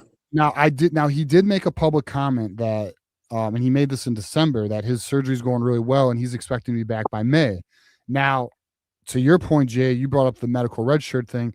I haven't really heard too much about it, but if that is the case, then it would make sense to me. Because here's the thing that people really need to understand. And actually, me and Michigander got into a little debate about this with Ayla McNeil. Ayla McNeil is defensive tackle for the Detroit Lions who had an ACL injury. The reality of these injuries is, okay, just because you're back does not mean you're back. Because then your body has to now gain what you lost. You also have to your neural pathways. Okay, so beyond the physical, right? Your neural pathways now have to re-engage, reconnect, refire. So it's automatic. You're not thinking. The body does not fire the same when you're injured. Muscles get lazy. This is why people develop poor mechanics after injuries, because things are not so like it takes time to get the body after an injury. Like, for example, an ACL takes anywhere from 12 to 18 months for a full recovery. Yeah, and plus on top of that, I think the first 2 to 3 months is like non-weight bearing, so you can't, like all the muscle that you have in that leg pretty much, kind of goes away.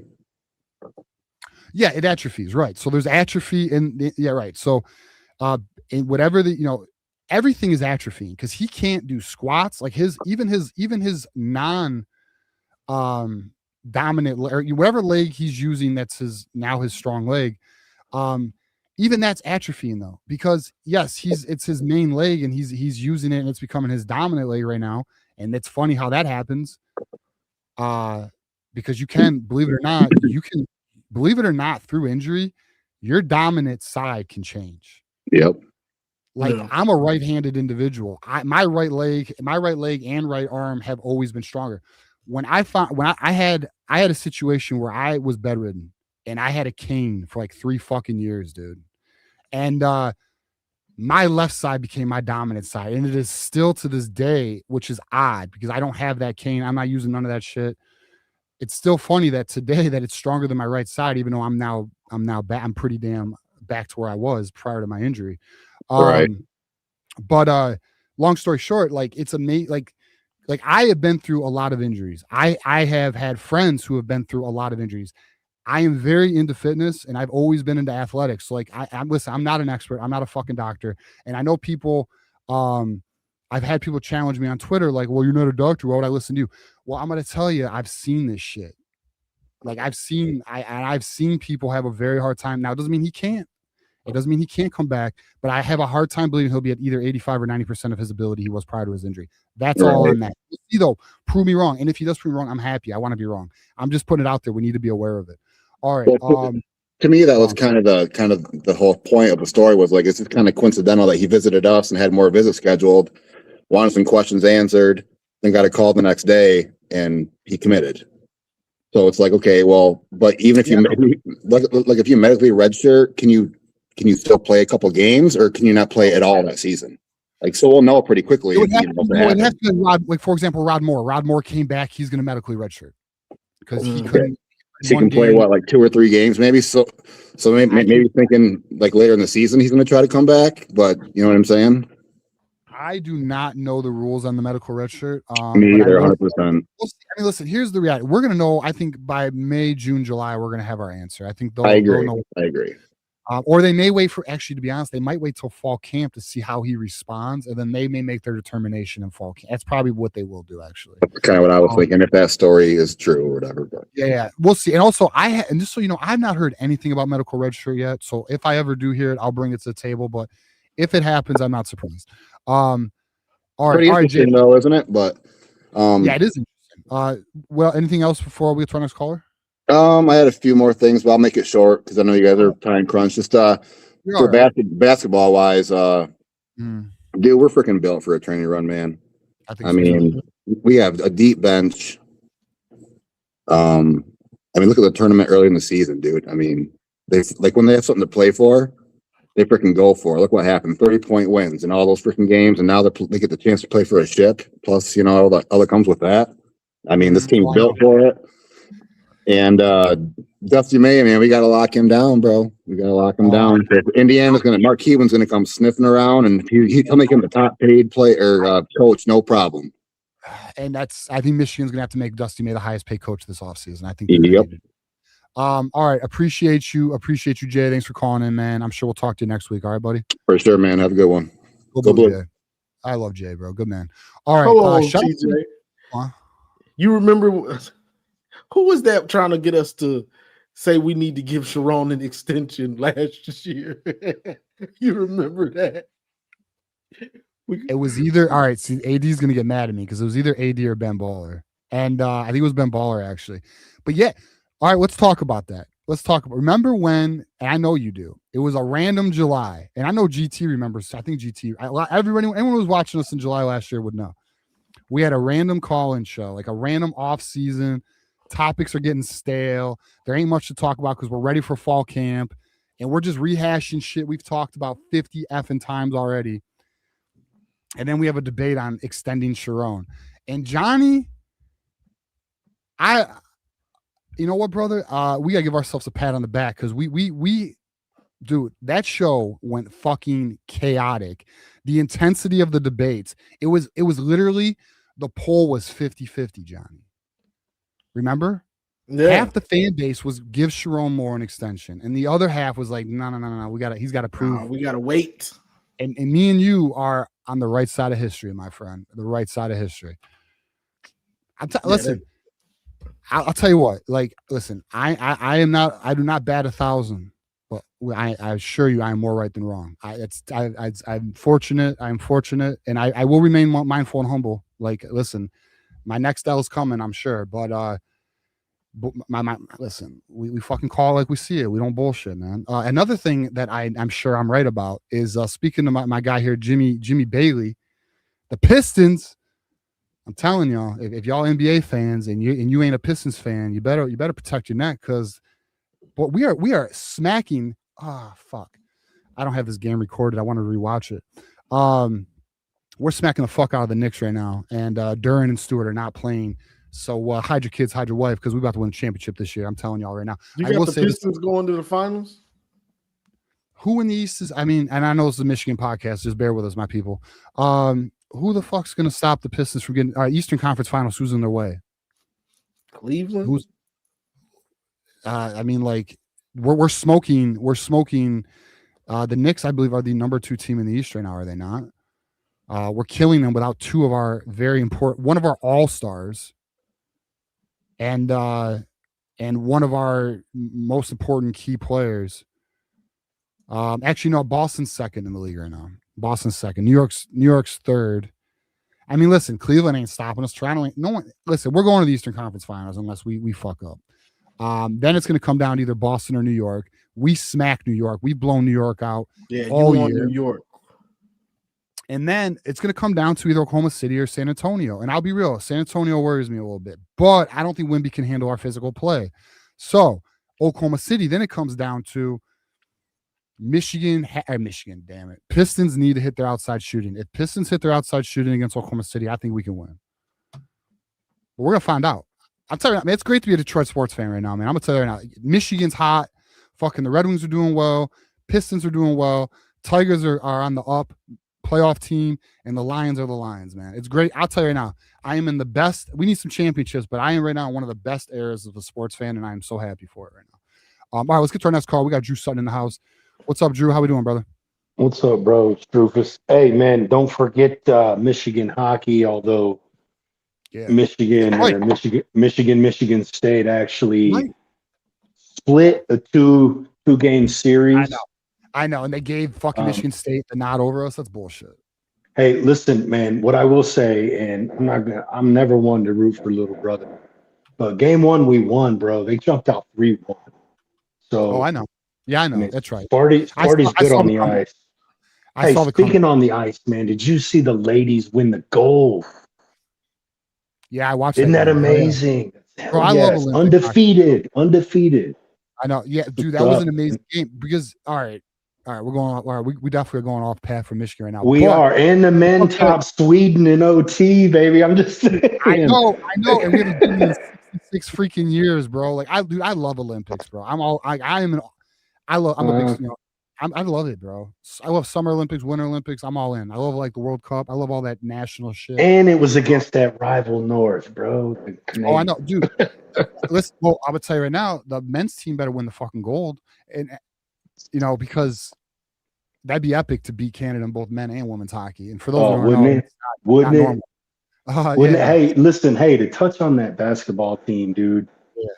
Bro, that Dusty May team is a well-built engine, dude. And the conductor, hands down, is Elliot Cadeau. That dude Playing is so good, man. Playing great, Drufus. Yeah, no doubt, man. But I will say, guys, because of the situation of where we're at now in basketball this season, it does kind of feel like a championship or bust type season. This does. Okay, you're there. All right, keep going. You're good. We hear you. I mean, don't you kind of agree? Doesn't it kind of feel like a championship or bust type season? It is. Well, all right. So you know what's funny? And I guess I'm just gonna say it. I'm just gonna say it now. I have seen people on Twitter say that the idea that this is a championship or bust team or the season's a failure is not the right take. I disagree. This is championship or bust because the reason being is the greatness, the what is on the table. What's on the table is possibly the greatest basketball team ever.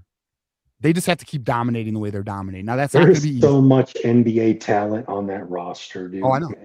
Wow. I know. It's so much fun to watch, man. I know. And hey, Dusty May, baby. Dude, Dusty's. I mean, and not only that, his winning percentage is one of the highest ever in college basketball history right now for being at a program at Michigan. Now it's only 2 years, but even so. But no, I agree with you. And I think right now Michigan basketball is getting the best. Like they have the best ramp up. I don't want to say the best. There's other teams obviously getting challenged, but I'm saying like their schedule is so good for them. They're going to be tournament ready. To your point, they will be tournament ready. I'm excited. Dusty's going to have the boys ready. And the Big Ten, I'm going to tell you now, people don't like the Big Ten tournament. I do like the Big Ten tournament. I think I love it. I love it. It does matter. Yeah, we better win that shit. I want to win the regular season, Big Ten tournament, and then we're gonna make a fucking run in March, boys. Yeah, #1 overall seed. I don't know that we'll beat Duke Saturday by double digits, find out. but I'm gonna tell you something, man. It will not shock me if they do, because I mean it's been the norm. Yeah, you know what I mean. Like it's a normal thing for them. They just run up and down teams. I think foul trouble, early game foul trouble. And too many turnovers. And you have to be shooting really, really well against one of the best defensive teams in the country in order to beat Michigan. They're so good defensively, lengthy, long, fast. They communicate.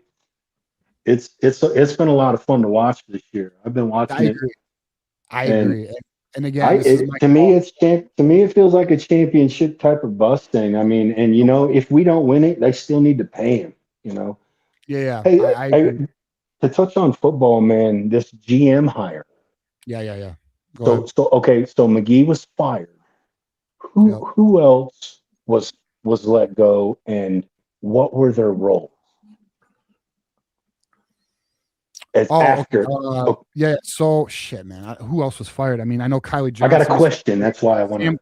All right, Kylie Johnson was fired. She did recruiting, like for when like visitors came and stuff like that. And then Sam Popper, who I'll be honest, he was actually very good at his job. And I'm going to tell you, it is my opinion that the internal investigation is related. All right, so there's Sam Popper. And so he was big on like contacting recruits, building relationships. I believe he was doing on campus recruiting as well. And then there was 2 more, I think, that got let go. On top of Sean McGee. Obviously Sean McGee was general manager, but it was all just like recruiting people. So 5. So for better or worse, 5 recruiting people. Now, when you say investigation, we don't know anything about this. Well, I'll say it's taken longer than they expected, and some things have been found. Some things have been found that they did not expect. Like, apparently, they have found things in regards to the Sharon Moore cover up. So, and now I don't know to what extent, and I don't know if. And someone asked the question, "What about Ward Manuel?" I've heard two things on that. One thing I've heard is this could get him, but I heard that in like December, and then I just heard recently that he may survive it, and that's why I said he's John Gotti. I'm about to start calling Ward Manuel John F. and Gotti. He's the Teflon Don. There ain't shit. You can't get Ward Manuel out of here. Now, the other thing I heard too is there's a belief that, or I don't want to say a belief, but he may be noisy on the way out if he were to go, and that could be a problem. So I don't know. We're going to have to find out. There's to be determined, man. I'll say this: Michigan's taking it seriously though, so we're just going to have to see how they address it. Well, I'm glad you said that, because my thought process on it is, if it's just associated, kudos for cleaning house. Yeah. You know what I mean? Now, whether it be positive or negative, if Michigan views it in a negative manner, get rid of it. Michigan fans want it gone. I want. I can't wait for next season, man. We manage that stretch, because if we lose to the Buckeyes in Oregon and finish 10-2, you're not leaving the South. And I just want, success from here on out. No more questions. You were talking about expectations for spring game earlier with a caller. I do have an expectation. All right, what do you got, Drew? I expect Bryce Underwood to come out, and when the spring game is over, shut me up completely. Ooh, I think I want him to come out slinging the ball. When if he throws a pick in a spring game, so be it.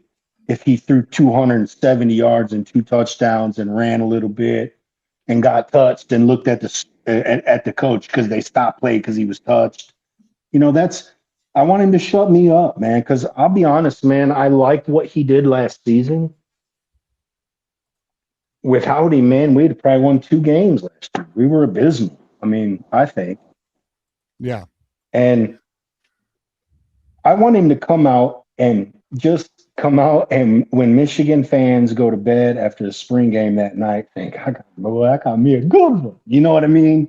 I want to go to bed knowing, yeah, baby. Sleep on that, Buckeyes. Rufus, I think that's a great point about Underwood, because that needs to be we need to see sophomore Bryce Underwood, not freshman Bryce. Sophomore Bryce Underwood. Yeah. And the good news is they have a plan in place for Bryce Underwood, So I'm excited, man. Man, Kyle Whittingham coming in, keeping players, bringing the right offensive personnel in. And now we're here, National Signing Day's come and gone. He's cleaning up the back end with the recruiting department. I'm excited to see who else he hires. I'm excited to see these Michigan fans watch a basketball championship get hoisted by our boys. I do think we got a little work to do with Sparty on the ice, man. They're good. Yeah, well, I'll tell you, I can't wait for the Big Ten tournament. I can't wait for the Frozen Four. We're gonna find out, man. But I appreciate Rufus. I appreciate you. I'm sure we'll talk next week. And go blue, brother. All right. Go blue, boys. Go blue, Rufus. All right. David Pruden and Michigan man, you're up. You're gonna be our last caller tonight. We got Dave Pruden in the house saying, Johnny, are the Avengers assembling for the spring game? Avengers assemble. Yeah, we will be there, except John won't be there. Yeah, John won't be there. That's okay. We'll fight the fight. We got it. John's gonna go handle some shit else. So he's got his own fight.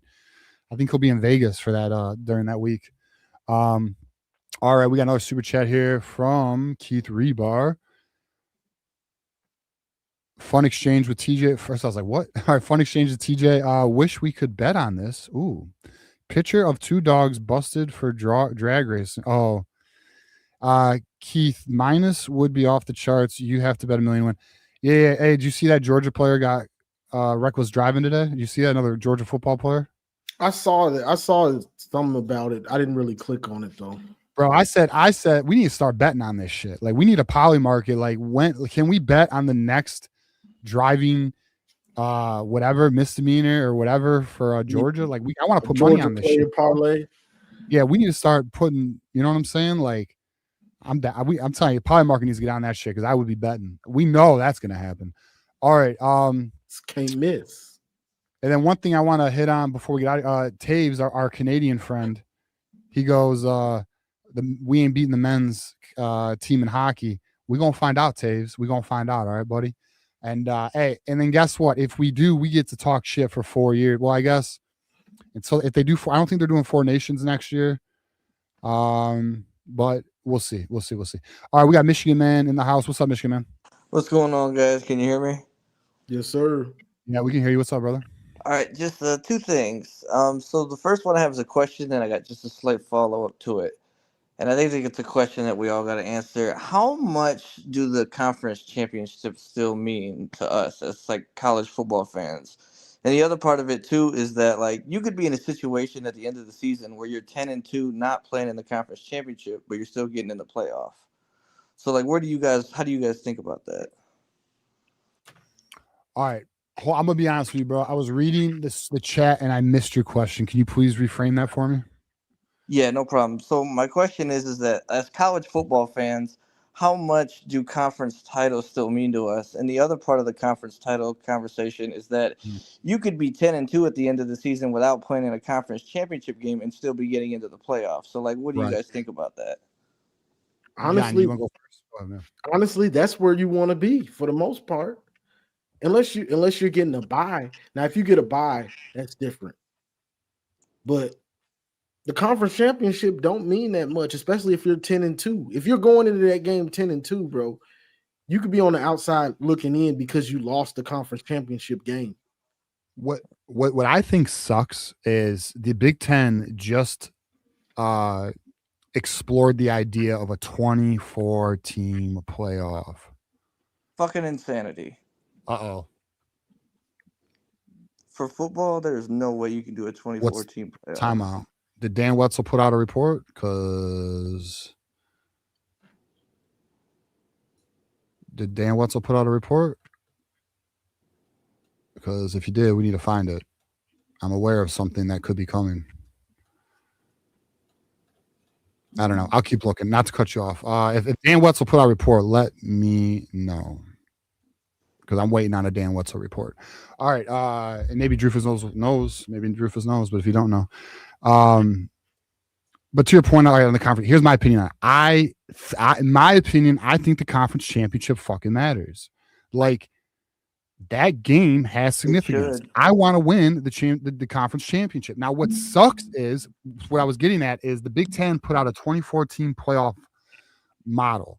It has no conference championship games. They want to get rid of it. They want a 24. It sucks, bro. Like, it's like jersey sponsorships for me. Like, here we go. Was one of the last conferences to have a conference championship. You remember that, right? Oh, it's a different Dan Wetzel report. Interesting, Drufus. Okay. I remember a lot of years watching the SEC, watching the Pac-12, or watching the Big 12 have championship game, and the Big 10 didn't have one. Right, and it's like if we were at an 8-team playoff instead of a 12, we might be able to have a different conversation, but the game's just being ruined, man. That's the unfortunate reality of this shit. 24. Johnny, like everything you said is the reason I asked the question in the first place. Yeah. Listen, I think the conference championship should matter. I think it should have significance but I'll say this: it should have some playoff significance, but I don't think it should be the deciding factor in like a team that doesn't make the conference championship versus who does. Like, what sucks to me is they're going to make the regular season. Like, now at 24 teams, it's going to not matter. You just got to be a top 25 team, Johnny. No. That's a 3-4 loss team, Johnny. I know it. sucks, bro. And like I'm gonna tell you right now, it's another one where we as fans need to unify, but it ain't gonna fucking happen. Sports fans can't unify for dick. Well, if you have a Can't unify 2014 with- playoff, there's no way that you can have a 9-10 game regular season. That's just insanity. Well. Actually, You're gonna have what I- 9 games plus a 2014 playoff. Well, I think they want to get to an NFL model, to be honest with you. I think they want to get to the 14, 15, 16, 17 team game model. And that gives them the excuse of, well, that's what the NFL players do. I think college football is going to start in August. I think they're going to move the but if season. they do that, I'm calling it now. If they went to what we're saying, schools would nitpick the schedule so hard. What do you mean? And Like not doing in a sense, you can't blame them either. You know what I mean? If you're preparing. What do you mean? Like scheduling non-competitive, non-conference games? Yes, if it were a 2014 playoff, that's what I'm saying. That's going to happen anyways. That's happening now. Yeah, Kurt Zanetti already says he schedules like the SEC, and he doesn't give a shit. He doesn't apologize. I would have been, if I'm gonna keep it real. I said this probably on my channel, probably 4 or 5 years ago. It might have been 6. That I would have been stopped scheduling those games. Because you're 100% right to, because there's no incentive to, looking at the big picture of your season. Exactly. And what's the goal? To be able to make the playoff and win as many games as possible. Why it doesn't? What do I really gain from scheduling this game besides some extra money and a little more bragging rights if I win? But if I lose, it could wreck my season. We just saw, even with Sharon, we're on the outside looking in, mainly because of that Oklahoma game. Facts. Yeah, right. Yeah, exactly. If we would have won that, you know what's crazy is if we would have won that game, or if we would have won, like to your point, like if we had put a different non-conference team and we would have won, bro, we may have been a playoff team. It's a great argument to. They would have had to talk about it. It wouldn't have been, well, we know we're not getting. We know we're not getting in. It would have been, Selection Sunday. We would have been glued to the TV, like. Yeah. And if anyone's a Knicks fan,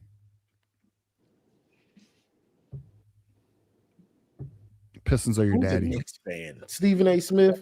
They out there, bro. Believe it or not, they out. Dude, Knicks fans on Twitter are nuts. They're crazy. I can't. Ben Knicks Stiller. fans are the worst. Dude, Only Knicks fans on Twitter. I know are celebrities. Dude, they're in fucking denial about Jalen Brunson and his flopping, bro. I can't stand it. Anyways, all right, let's get a final. Go on. The other thing I wanted to bring up to you guys before I got out of here was this. I think there needs to be a rule that coming out of high school, when you go to a school, you need to stay there for 2 years minimum coming out of high school. Yeah, I think they do need to do 2-year contracts. And I think also after you transfer once, you should have to sit a year on your second transfer. The movement's too crazy. It's too crazy. But yeah, I think 2 years. Well, we know now that teams are starting to do 2-year contracts. Andrew Marsh got a 2-year contract. But I agree, it needs to be enforced. But because you don't know what you got in 1 year. Right, and enforcement's a whole nother conversation in itself. Yeah, that is a whole other conversation. It's going to require a governing body, which there isn't. I mean, listen, college football is in a crazy. It sucks, man. Jersey sponsorships, 2014 playoffs. It's the most dumbest shit ever, bro. And by the way, Jay Scott, because he said don't start that shit. I ran a poll on jersey sponsorships, and it was 90 no and 10% yes, which means there's a vocal minority. And my 90%ers, us 90%ers, we need to be more vocal, or it's going to happen. Anyways, y'all wanted a casino at the big house. No, I said a sports. Talk about book. it, Johnny. I said a sports book. If you want That's extra a casino. revenue, place bets. If you want more revenue, don't put shit on my jersey, bro. Don't do it. All right. See, this is the problem I have with Michigan fans. We so back and forth. So TJ, you the fan in the stadium that when we're all standing up, you like, bro, sit down. Sit down. Why the fuck would I be saying sit down? Because I don't want sponsorships. Oh, here we go. What do you mean? Hold on. What does that do with sponsorships, though? No, that's the old way. That's the old way. I got you. Okay. Sit down. I don't agree with that. Come on, guys. While we trying to get rowdy. You know what I'm saying? but come into well, the sponsorships don't make it millennial. sweet. Come though. on, Sponsorships don't make it sweet, though, drag bro. you into 2026. Bro, I think, in my opinion, bro, sponsorships is like fucking cucking, bro. You're cucking to us. You're cucking to a spot. I don't fuck that. That ain't me. I don't walk that path. So- bro. so- Now, to TJ's point though, sponsorships can get out of hand though, and I do. They he does have a can. Bro, point. I have They can. priority trash on my fucking original 6 Detroit Red Wings jersey right now. That's my sponsor for my fucking prestigious, traditional, one of the greatest hockey teams ever, Detroit Red Wings. I have priority fucking trash, bro. I have a garbage company on my sports team jersey, Johnny. It's disrespectful. So you don't want Myers on the left? I don't want nothing on my jerseys, bro. Leave my teams. So you know what, Johnny? I'm gonna be real with you. You and Jay are You the got him problem. going, Johnny. Because all right, I'm not gonna lie to you, dog. I think about this almost every day now. Like I can't believe you There guys you would go. sell out. Like we cannot sell out. Like, bro, do you not care Okay, about? wait. What do you define as selling out, TJ? There are fans, Johnny, Jay, and others, who want John D'Adamo too, who are fine with jersey sponsorship because they want additional revenue to the football program. Although Michigan has a lot of revenue. I want the most. But dog, the team that you love, the team that has brought you happiness, the team that gives you an escape of a fucked up week at work or some shit, or your girl's on some crazy shit, you just want to watch the fucking game. That team, you want a corporation that don't give a fuck about you to put their shit on their jersey, that prestigious, traditional. Like, is anything not sacred? It just doesn't bother me. Now we got to piss on everything. It just doesn't bother me. It bothers me. It's dog. To me, I'm gonna be real with you. It's like fucking touching my girl. Don't touch my fucking girl. Clean, pristine. Bro, if a jersey sponsorship to me is equivalent to somebody touching my girl, bro. I find it disrespectful and I don't like it. And So I you don't even like the brand logo on it, like Jordan. You don't Nike? like the Jordan? No, that's cool. I like that. That's Oh, fly as okay, fuck. okay, That's okay. flag, bro. No, I like that. That's clean. It's fun. That's nice. You know, like I'm cool with that. That I have zero issue with that. My issue is I don't want fucking Oracle on my jersey. I don't want Meyer on my fucking jersey. You don't want Meyer right here. Nah. Right there. No. Deja vu. Right there. Dog. The very corporations we are bowing to are taking all of your rights and freedoms away, bro. They're taking all your rights and freedoms away. Have you seen the Ring? Has anyone seen the Ring commercial from the Super Bowl? You want Ring? The very corporation that's gonna spy on your ass. You want that on your jersey? You guys are corporate slaves, dog. Couldn't be me. Couldn't be me. Bro, this is where the world is going, though, bro. I mean, we don't gotta accept it, Johnny. Johnny, all right.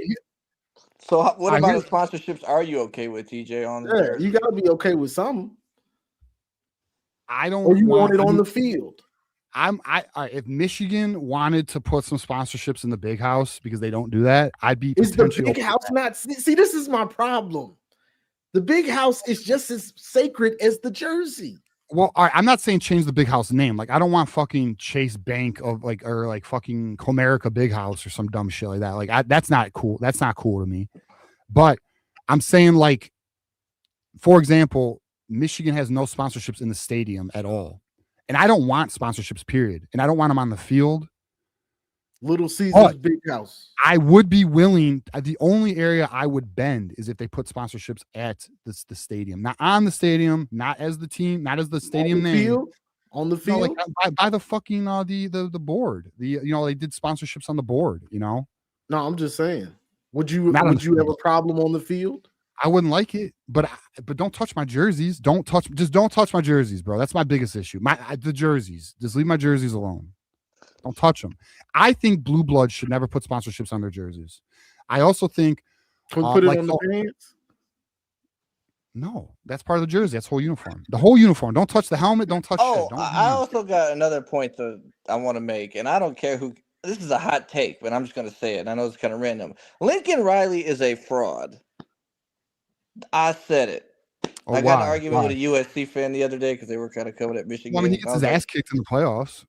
Yeah, to me, I put him in the same category as Dan Lanning. Lincoln Riley and Dan Lanning. Dan Lanning's in a very. What do you mean? Dan Lanning's like. I mean, one they of the have best. similar. Basically, they have similar careers. They both got into the playoffs and not had much success. You know what I'm I saying? think Dan Lanning is about to maybe win a national title this year. I think Dan Lanning. I'll say this. This I is think his Lincoln year. But that's the Riley. thing about Dan Lanning. He hasn't, you know what I'm saying, climbed over the mountain yet. Yeah, You think that's he's gonna true. But Be James Franklin 2.0. I think the Lincoln Riley thing has some Potentially. validity. I think Lincoln Riley has some validity. And there were rumors that Lincoln Riley was kicking the cans on the LSU job. So you think So you saying Lincoln Riley's a better coach than Dan Lanning? I don't think that. No. No. Okay. I think Lincoln Riley's a good coach, but I do think it's fair to question, like, can he get them to a championship? Because it's like, I how think many Dan years do Lanning. you have to watch your own team to realize, like, hey, you might want to get a defense out there? I do think Dan Lanning can win a national championship. I think Dan Lanning's a good coach. I do not put Dan Lanning in the same category as a James Franklin or a Lincoln Riley. But we'll find out. We'll see. But all right, Michigan man, let's get a final thought from you. We got to our final caller, Matt Miller, and then we're gonna get out of here. We're going a little overtime right now, but I want to respect the callers. So what's the final thought here? Final thoughts, like I say, fuck Sparty, fuck Ohio State. It's a good thought. Everybody, I like that. just what everybody wants us to lose and the world to crumble in the Michigan fandom. We just get another win, or we have another great basketball team. They just can't stop the winning here at the University of Michigan. You know what I mean? Like if we lose it, if something bad happens in one program, another program's gonna step up. That's right. That's right. So like I say, big fan. Like I say, shout out to you guys. Like I say, hopefully I'm gonna try to be at the spring games. Come shout out to you guys. So love to meet you, man. Honestly, love to meet you, bro. So hell yeah, man. Well, don't be a stranger. Hopefully we hear from you next week and go blue. All right, brother. All right, go blue. See you guys. Go blue. See you. All right, I'm gonna bring Matthew Miller on just for some fun. Let me read the super chat, and then this is our last caller of the night. Let's go. GT in the house. Missed GT. GT's was away for a while. Hey, by the way, do you know where West Quad's been, Johnny? I don't know. I haven't heard from him in a while. All right, so he goes, I will not rest until we have a 6-4 team, 64 team, best of 7 tournament to determine the college football player or the college football champion. It's the only way to ensure that we crown the right team. I would be so sick. I'd be. You know. Oh, you're right, Taves. Isn't it Oh my God, Taves. I'd have a problem with it, but as a fan of just watching college football, it wouldn't bother me. It's a game on it. Hey, it's games until February. Let's get it. That's just me as a fan of watching football. Not listen. The whole I am only willing to go to 14 teams in the playoff because I actually think the stats show that might not be a terrible idea considering the way recruiting's gone. The gap between 1 and 16 is the same gap as 10 years ago between 1 and 8. Talent is definitely there's more parity in college football. That's a fact. We saw it very evident last year. It's only going to become even more. The recruiting rankings are showing this. The talent is being dispersed. So I think a 14-team playoff is fair. Anything beyond that is perverted, bro. We're just getting greedy and we're doing stupid shit. Just like jersey sponsorships, greed and stupid shit. Michigander, there's never too much football. There's too much football. That's too much football. I think there's sometimes too much, but like when they try to do the UFL and shit, that's too much we talking about real football. We ain't talking about the semi-pro. That's semi-pro stuff. Yeah, fair enough. All right, Taves makes a great point.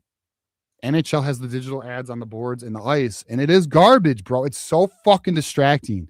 And not only that, dude, the NBA courts are just as bad.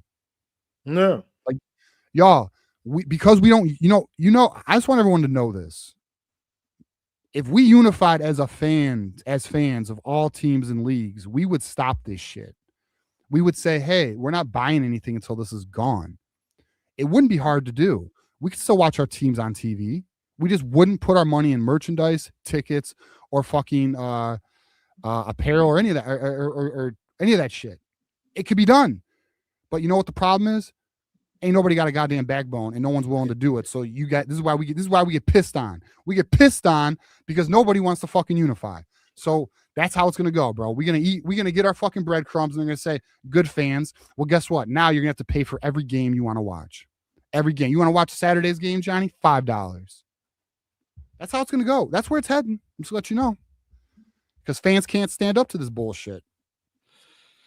The same. I was going to Matthew Miller up here, another sports fan of a different team. Matt, are you a part of my unified party of no jersey sponsorships? Where do you stand on this debate? 1,000%. I hate that shit. Our athletic director has already come out and said that is not happening. That is sacred ground. We do not touch the jerseys. Oh, come on, man. As one should. Austin, y'all need to put Waterloo on y'all jerseys. Johnny, we ain't broke. We can find the money in the couch cushions. Okay. Yeah, they got that oil money, Johnny. Okay. So it is the off season, and I had a proposal for you two guys, and I thought it'd be pretty fun. So we could each throw $50 in a pot. Johnny, you know I'm good for it. I paid you right off the bat. And we do a little snake draft right here of possible national championship teams. Like if your team wins, you win the $150 or 100 total. Yeah, I like it. You know what I think? I say we add more to this party. We can do that. We got to think who would be interested in this, though. This is for we can do it in off season. For college football, right? Yeah. Or are you talking football? Okay, I was gonna say because we all know Michigan's gonna win the title. I mean, Hey, I was about to say you might as well sit there. I got first pick. I got first pick then. No, okay, I'm down. I would do no more than how many people? What's the max we would want to add to this? I think the most you couldn't get that many because it like falls off. No, we want to go beyond like 5 people. Yeah, that's what I was gonna say. So there's room for 2 more. Maybe Maze Madman. Juju, maybe. We'll figure that out. I'm open to it, Matt. We'll do it. We'll do it on the call-in show. We could do it. We'll do it live, and then we'll determine who gets first pick and all that shit. That's fun. I'm down. That's fun. Have you guys looked at the odds, by the way? Because I'm kind of surprised at who's number 1 right now. No, I haven't. Do you want to let us know? Yeah. So on FanDuel sponsored, so might as well shout them out. Notre Dame is plus 650, Really? number 1. Really? Yeah. Interesting. All right, so I don't know. I was gonna say who I actually think, but I don't even know if I should know. I mean, I'll say it. The 2 that I think are I think my team and Oregon are the top. All right, 2. Oregon for me as well. I'm getting first pick. I was thinking Oregon. I gotta figure out how to get first pick, but Oregon's the best odds to me right now. They're plus 850. They're the 5th. I agree. I think Oregon's got the best team. They got that team that came back. You know, they got a lot of returning guys. We'll see though. All right, we got another super chat here. GT, I'm in negotiations right now with Michigan to have them advertise my foot picks only fans account on jerseys. Ward says he'd be willing to play ball. Well, I hope not, because I will crash out. But I'm very happy for your successful venture, GT. As long as that check cleared, got a spot for you on the jersey. Notre Dame has an easy schedule. I'm not surprised. Everyone else has a fucking hard schedule. And then Notre Dame, all they got to be is top 12, and they're automatically in the playoffs. Yeah. It's not, dude, don't even. I hate them more and more every year, man. It's fucking annoying. Yeah, I know. I agree. All right, what else you got for us, man? What else is on your mind? Man? I was gonna what are your guys' just like? I mean, this is super early, but just expectations for this first year under Winningham. Do you just want like improvement, more discipline? Like, what are you looking for specifically? John, if you want to go first, go ahead.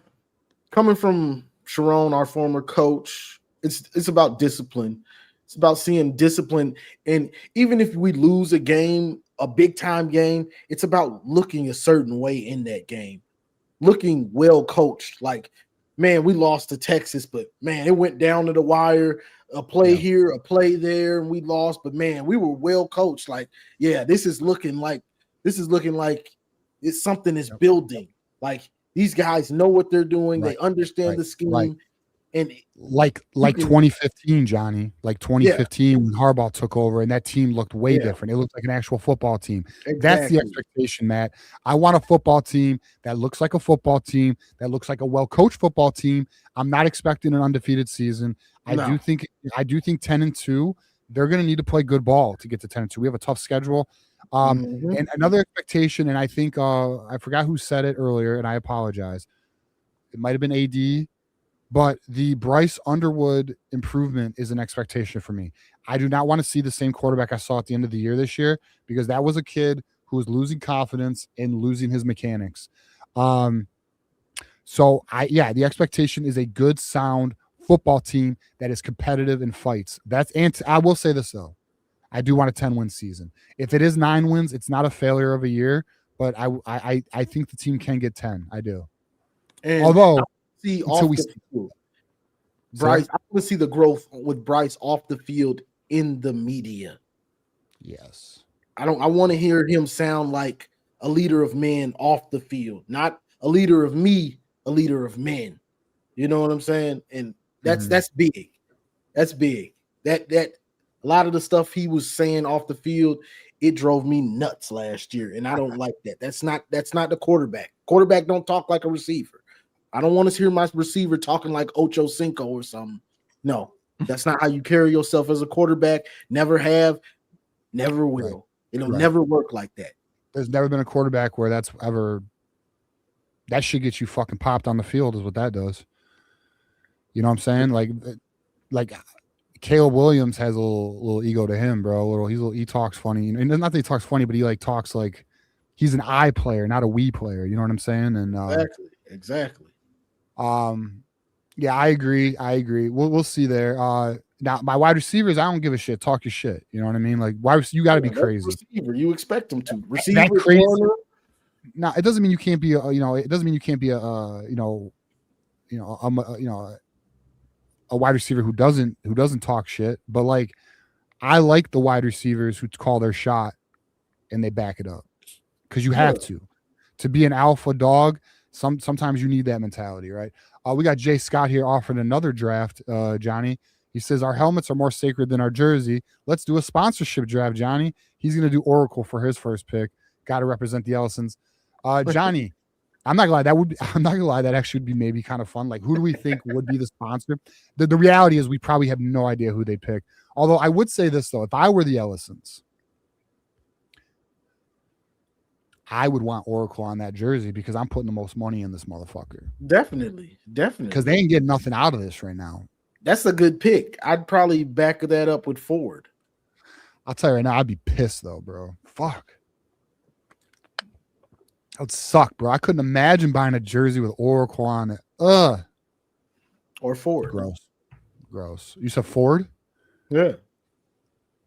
Can't do it. GM? I just can't do it, bro. Doesn't matter. I can't do it. Doesn't matter who it is. Like, what is my favorite company? Do I have a favorite company? I was gonna say I can't think of a company. I'm like, yeah, I love this company. Yeah, I'm not like on the jersey. Yeah, I ain't like rooting like that. You know, I don't know.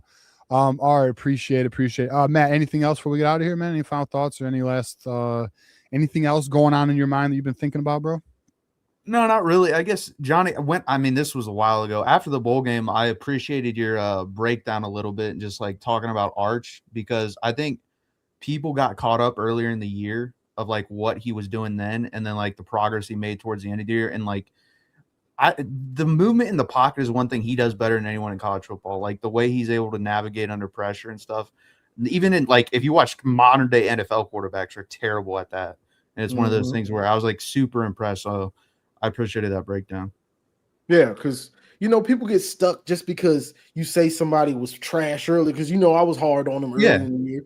But as the season went along, guess what? This dude is getting better. And by the end of the season, he was slick balling. So I have to just talk about it because that's how he's playing. People want you to just stick with he's bad. So now he's bad 10 weeks later. It doesn't work like that. What player are we talking about? Arch. Wait, who? Arch Manning. Oh, Arch Manning. I thought you said Parch, bro. Like, who the fuck is Parch? Arch. Yeah, listen, I'll say this. Good on Arch, bro. Because like look at the pressure he had. And I know Matt. He said don't compare me to like he wanted to walk his own path, But yeah, we'll see how he does next year. I mean, where's your fan base stand on him right now? Are they in or are they out? Oh, no. We're all in. I mean, they have to. They don't. I'm never going to say win the national championship because that's way too much expectations. But they have to make the national championship game. They have to. They have so much. Like we're going to have 5 first-round draft picks next year. Yeah. So it's like that's like, you got to do it, man. And like Arch, it's going to be either him or Dante Moore as quarterback one going in the Bro. draft next year. Matt, your idea is a great idea for this draft. I was just thinking, like, I'm just thinking of all these teams I want to draft now. How many rounds we going? 15? 3 rounds? Yeah, I was going to 5 say, people? I think 15 teams. 3 rounds, 5 people. Let's fucking go. 15 teams. Actually, should we do 20? We could do 20, but you're going to be reaching. I was looking at the odds. When you get down to like 20, you're at like, all right, no, 15. 15, and if nobody wins, everyone gets their money back. Like if some fucking crazy school out of nowhere, like if Michigan State wins the national title, everyone gets their money back, all right? Because no one's picking that. You guys are right in between USC and Florida for odds to win the national championship. Where are we ranked? Florida? Right between USC and Florida. It's USC, Michigan. Let's see, I think you're like 13 or 14. All right. It's about right. All right, good deal. All right, well, that's the show tonight. Appreciate everybody being a part of it, rocking with us, doing the damn thing. We got a big game Saturday, 6:30. I highly recommend start watching Michigan basketball if you are not watching Michigan basketball. Definitely. Matt, you into college basketball at all? Oh yeah, I love college basketball. What do you think about Michigan right now? I think it's either going to be them or Houston to win the national championship. Interesting. I like Houston a lot. You know what I was thinking too? What do we want to do a March Madness bracket? Like a community one? I think that'd be fun. We want to do like a $10 buy-in or something? I mean, I'd be down for that. That'd be dope. All right, that's on the table. We may do a March Madness bracket, a community one. Like we did one last year, but we'll see on all the rest of the stuff. And then also on this, like, I think it's dope that you guys are playing Duke like out of conference, like this late. Yeah. Like, and there's another game like that too on Saturday. I forget what the other game is, but I think college football should do that too. I don't understand. Like, that would tell you a lot more about like the teams at the end of the season. We agree, but the problem is if they do that expansion, that playoff, they're not. The teams are done. It's done, dude. The non-conference scheduling is done. Yeah, I know. Like I'm worried they're going to cancel that Texas series. Texas doesn't want to. They said they wanted to keep Michigan, Notre Dame, and then they're canceling Arizona State in 2030. I think is like the one where they're cutting off. Mm-hmm. Arizona State, you said? Yeah, Arizona State and Texas are both mutual, and they want to cancel that. Yeah, I want to cancel it too. I want to cancel y'all. I want to play y'all. Dude, our roster may suck in 2027 because all the guys are going to the NFL. I ain't taking no chances. Cancel it. All right, boys. We're gonna call it. Jay Scott with the final call here. Thanks to everyone who super chatted and thanks. And by the way, Jay, thank you, man. And like the stream, it helps support our guys and these shows. Honestly, man, everyone who fucking rocks with us, just thank you. We appreciate you. Honestly, it means a lot. Like I know, I'll say this. Like when we did the remember Johnny?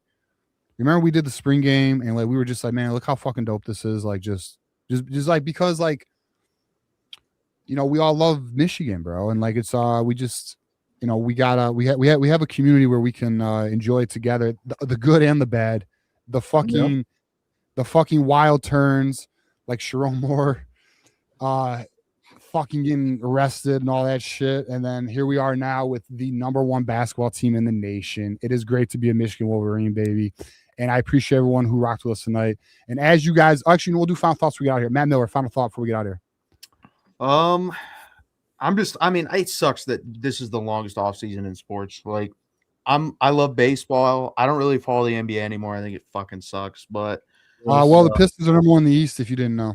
I know. Hey, I'm cool with if they win the championship. I don't hate any of the guys on their team. I like. And if anyone's a basketball fan, I'm telling you, the Pistons play the right way. You would enjoy it. If you are a basketball fan and you like good basketball and not that cheap floppy shit, Pistons are your team, bro. I'm telling you, just watch the Pistons. They're a good fun team to watch. But go on. Go on. I'm sorry, Matt, for cutting you off. No, you're good. Baseball's coming up soon, so I'm excited for that.